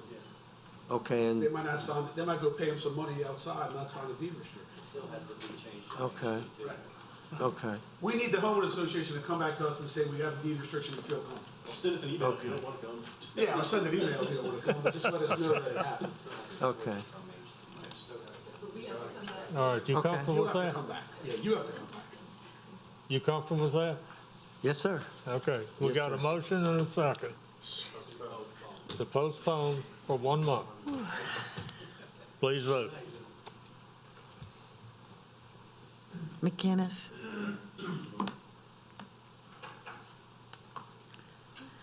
The motion to postpone for 1 month carries.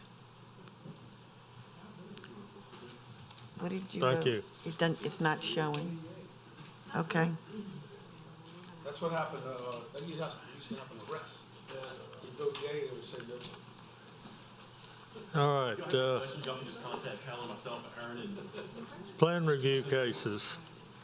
Mr. Barone, I think that's yours. All right, this is case 2022-3168-PR, use Battery Bank, new construction. The corridor is a Highway 21 plan corridor. Zoning is HC2, Highway Commercial District. The use size is 5,477 square feet. The petitioner is Paul A. Myers IV. Owner is Metairie Bank and Trust Company. Location, parcel located on the southeast corner of Xenia Drive and Louisiana Highway 21, Covington, Ward 1, District 1. Staff? The petition property consists of a total of 1.66 acres, which is located on the southeast corner of Xenia Drive and 21. The property is currently developed with a 24-hour ATM and is otherwise undeveloped. The applicant is proposing to construct a new, just over 3,000 square foot bank and just over 2,000 square foot retail space. Staff has reviewed the proposed plans, including a survey, a site plan, a landscape plan, a drainage report, a hydraulic study, an electrical site permit set, and topographic map, tree survey, and utility plan. Basically, they turned in all their plans. We sent a markup summary noting required changes on December 16th, 2022. Specifically, the Highway 21 street buffer is missing 2 Class B trees. The applicant must revise the tree survey and planting plan along Xenia Drive to only show the required 25-foot street buffer instead of the proposed 50-foot street buffer. The applicant must revise a tree survey and landscape plan along the rear of the property to only show the required 10-foot buffer instead of the proposed 25-foot buffer. And the applicant must provide revisions to the drainage plan and drainage report to obtain an approvable drainage plan from engineering, and provide a fill mitigation plan consistent with the critical drainage no net fill restriction. All right. Are you the last one? I'm the last one, and my poor client's over there. Boy, imagine how much that's costing. Thank you, Mr. Fitzmaurice. Pour salt in their wound. I'll keep working for me too sometimes. I'll be brief. Plan review, Ms. Cook's statements kind of lay out some of the general facts. This property has been owned by Metairie Bank for many years. In fact, for over about 15 years. The plan was always that there would be a branch in this location. It took a little longer than the bank had anticipated, but back in 2006, in anticipation of the bank being there, the bank entered into a cross-access easement with the Iberia Bank, which is just to the south, the commercial center that is immediately adjacent to it. All of those three parcels entered into cross-access agreement and a curb cut agreement. So all of the driveways for this particular site are already in. There'll be no new curb cuts resulting from this new building. And I wish Mr. Rest was here because he says oftentimes that it's good for the developers to not look at the regulations as a minimum, but if you can do more, then you should do that. And in this instance, Metairie Bank, in my view, has really gone above and beyond without being asked to do so. We're not requesting any waivers, no variances whatsoever. As Ms. Cook noted, we would have two uses in this building. We would have about a 3,200 square foot bank branch, about a 2,200 square foot space that would be leased out probably to an office. No new curb cuts because of the cross-access servitude that's been put in place. No live oaks are being removed. Minimal lighting will be placed, new lighting will be placed on the site. In fact, none of that lighting will be on the east side of the rear drive. All of the lights will be dark sky lights so that we won't have any overflow across our property lines. A 10-foot rear buffer is required. We're providing a 25-foot rear buffer. A 25-foot side buffer along Xenia is required. We're providing a 50-foot buffer. Our building is 145 feet from the rear property line, and our drive-through canopy is 115 feet from the rear property line. In addition to that 25-foot buffer along the rear, my clients have agreed to the opaque fence. They'll have an 8-foot fence, but they're going to locate it on the inside of the buffer. So you'll have the property line, 25-foot buffer, and then the fence, as opposed to putting the fence along the property line. With regards to the staff comments, 4 of those comments were landscape related. We've already addressed all of those issues. We're not asking for any waivers whatsoever and have addressed those. We're aware that we are in a critical and sensitive drainage area. We have our engineer prepared to provide the fill mitigation plan when we seek our building permit. And the calculations for our interior parking and islands has been completed as well. To the best of our knowledge, there is no ordinance that we're out of compliance with. Our use is permitted, and we would respectfully request your approval of our plan review for Metairie Bank on this location. If there's any questions, I'll be happy to answer them. Paul, thank you very much. And again, I apologize for being so late to get to this case, but you will see as time goes on, we get hung up in a case that, you think it's going to take 5 minutes and it ends up taking 35 minutes. So, but I do want to comment that sounds like y'all have dotted your I's and crossed your T's on this, and it's very good to see that. So let me go back to commissioners here. Commissioner Truxillo. Hey, Paul. How you doing, man? Yes. Happy New Year to you. Same to you. I had the opportunity over the holidays to go to some functions in this neighborhood, and they're very pleased with this, to be honest with you, so I move to approve. Motion by Commissioner Truxillo to approve. Commissioner Randolph. Yes, Paul, you said you're not asking for any waivers, right? That is correct. Okay. That's including what we have on the document concerning the trees? That's correct. Okay. You do not need any waivers for the trees. Okay. I'll second that motion. Second by Commissioner Randolph. Commissioner McInnes. Yes, I just wanted to thank you, Paul, and Metairie Bank for not putting us through 100 residents from Flowers Estate being against this project. Thank you very much. We received a letter of support from the Homeowners Association and appreciate that. Commissioner Troncoso. So I have a question about the sketch I have is a bit small and in scale. The cross easement drive that goes across the property into and services the shopping center and the bank. How wide is it? I believe it's 40 feet. It's 40 feet wide? I believe so, yes. Okay. Anything else, Ron? That's it. All Looks right. good. Well, let's vote on it. We got a motion and a second. Yeah. Please vote.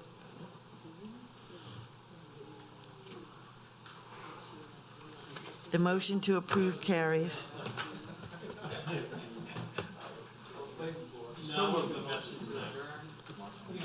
No, we got one other item here to. Uh-huh. Thank you, gentlemen. Ross, did you want to say something about this? About this, welcome Metairie Bank to this location. Great community partner, Paul Myers, the great representative of Metairie Bank, and we should have more. I think he meant that paper. Oh, that one. I guess I need to step up. I will say this, I'm Paul Myers. The staff has been phenomenal through this entire process. They've been very helpful. Of course, Paul Moreau's been very helpful, and we appreciate everything. You got it. Okay. He's saying, except you taking away the Christmas tree stand. Zero. I'm going to say something about Yeah, we're a few comments about that. Y'all gotta find a new point. I make a motion to adjourn. Okay. Move. You guys are in. Hey, we're going. Planning Association is going on. Bye, honey.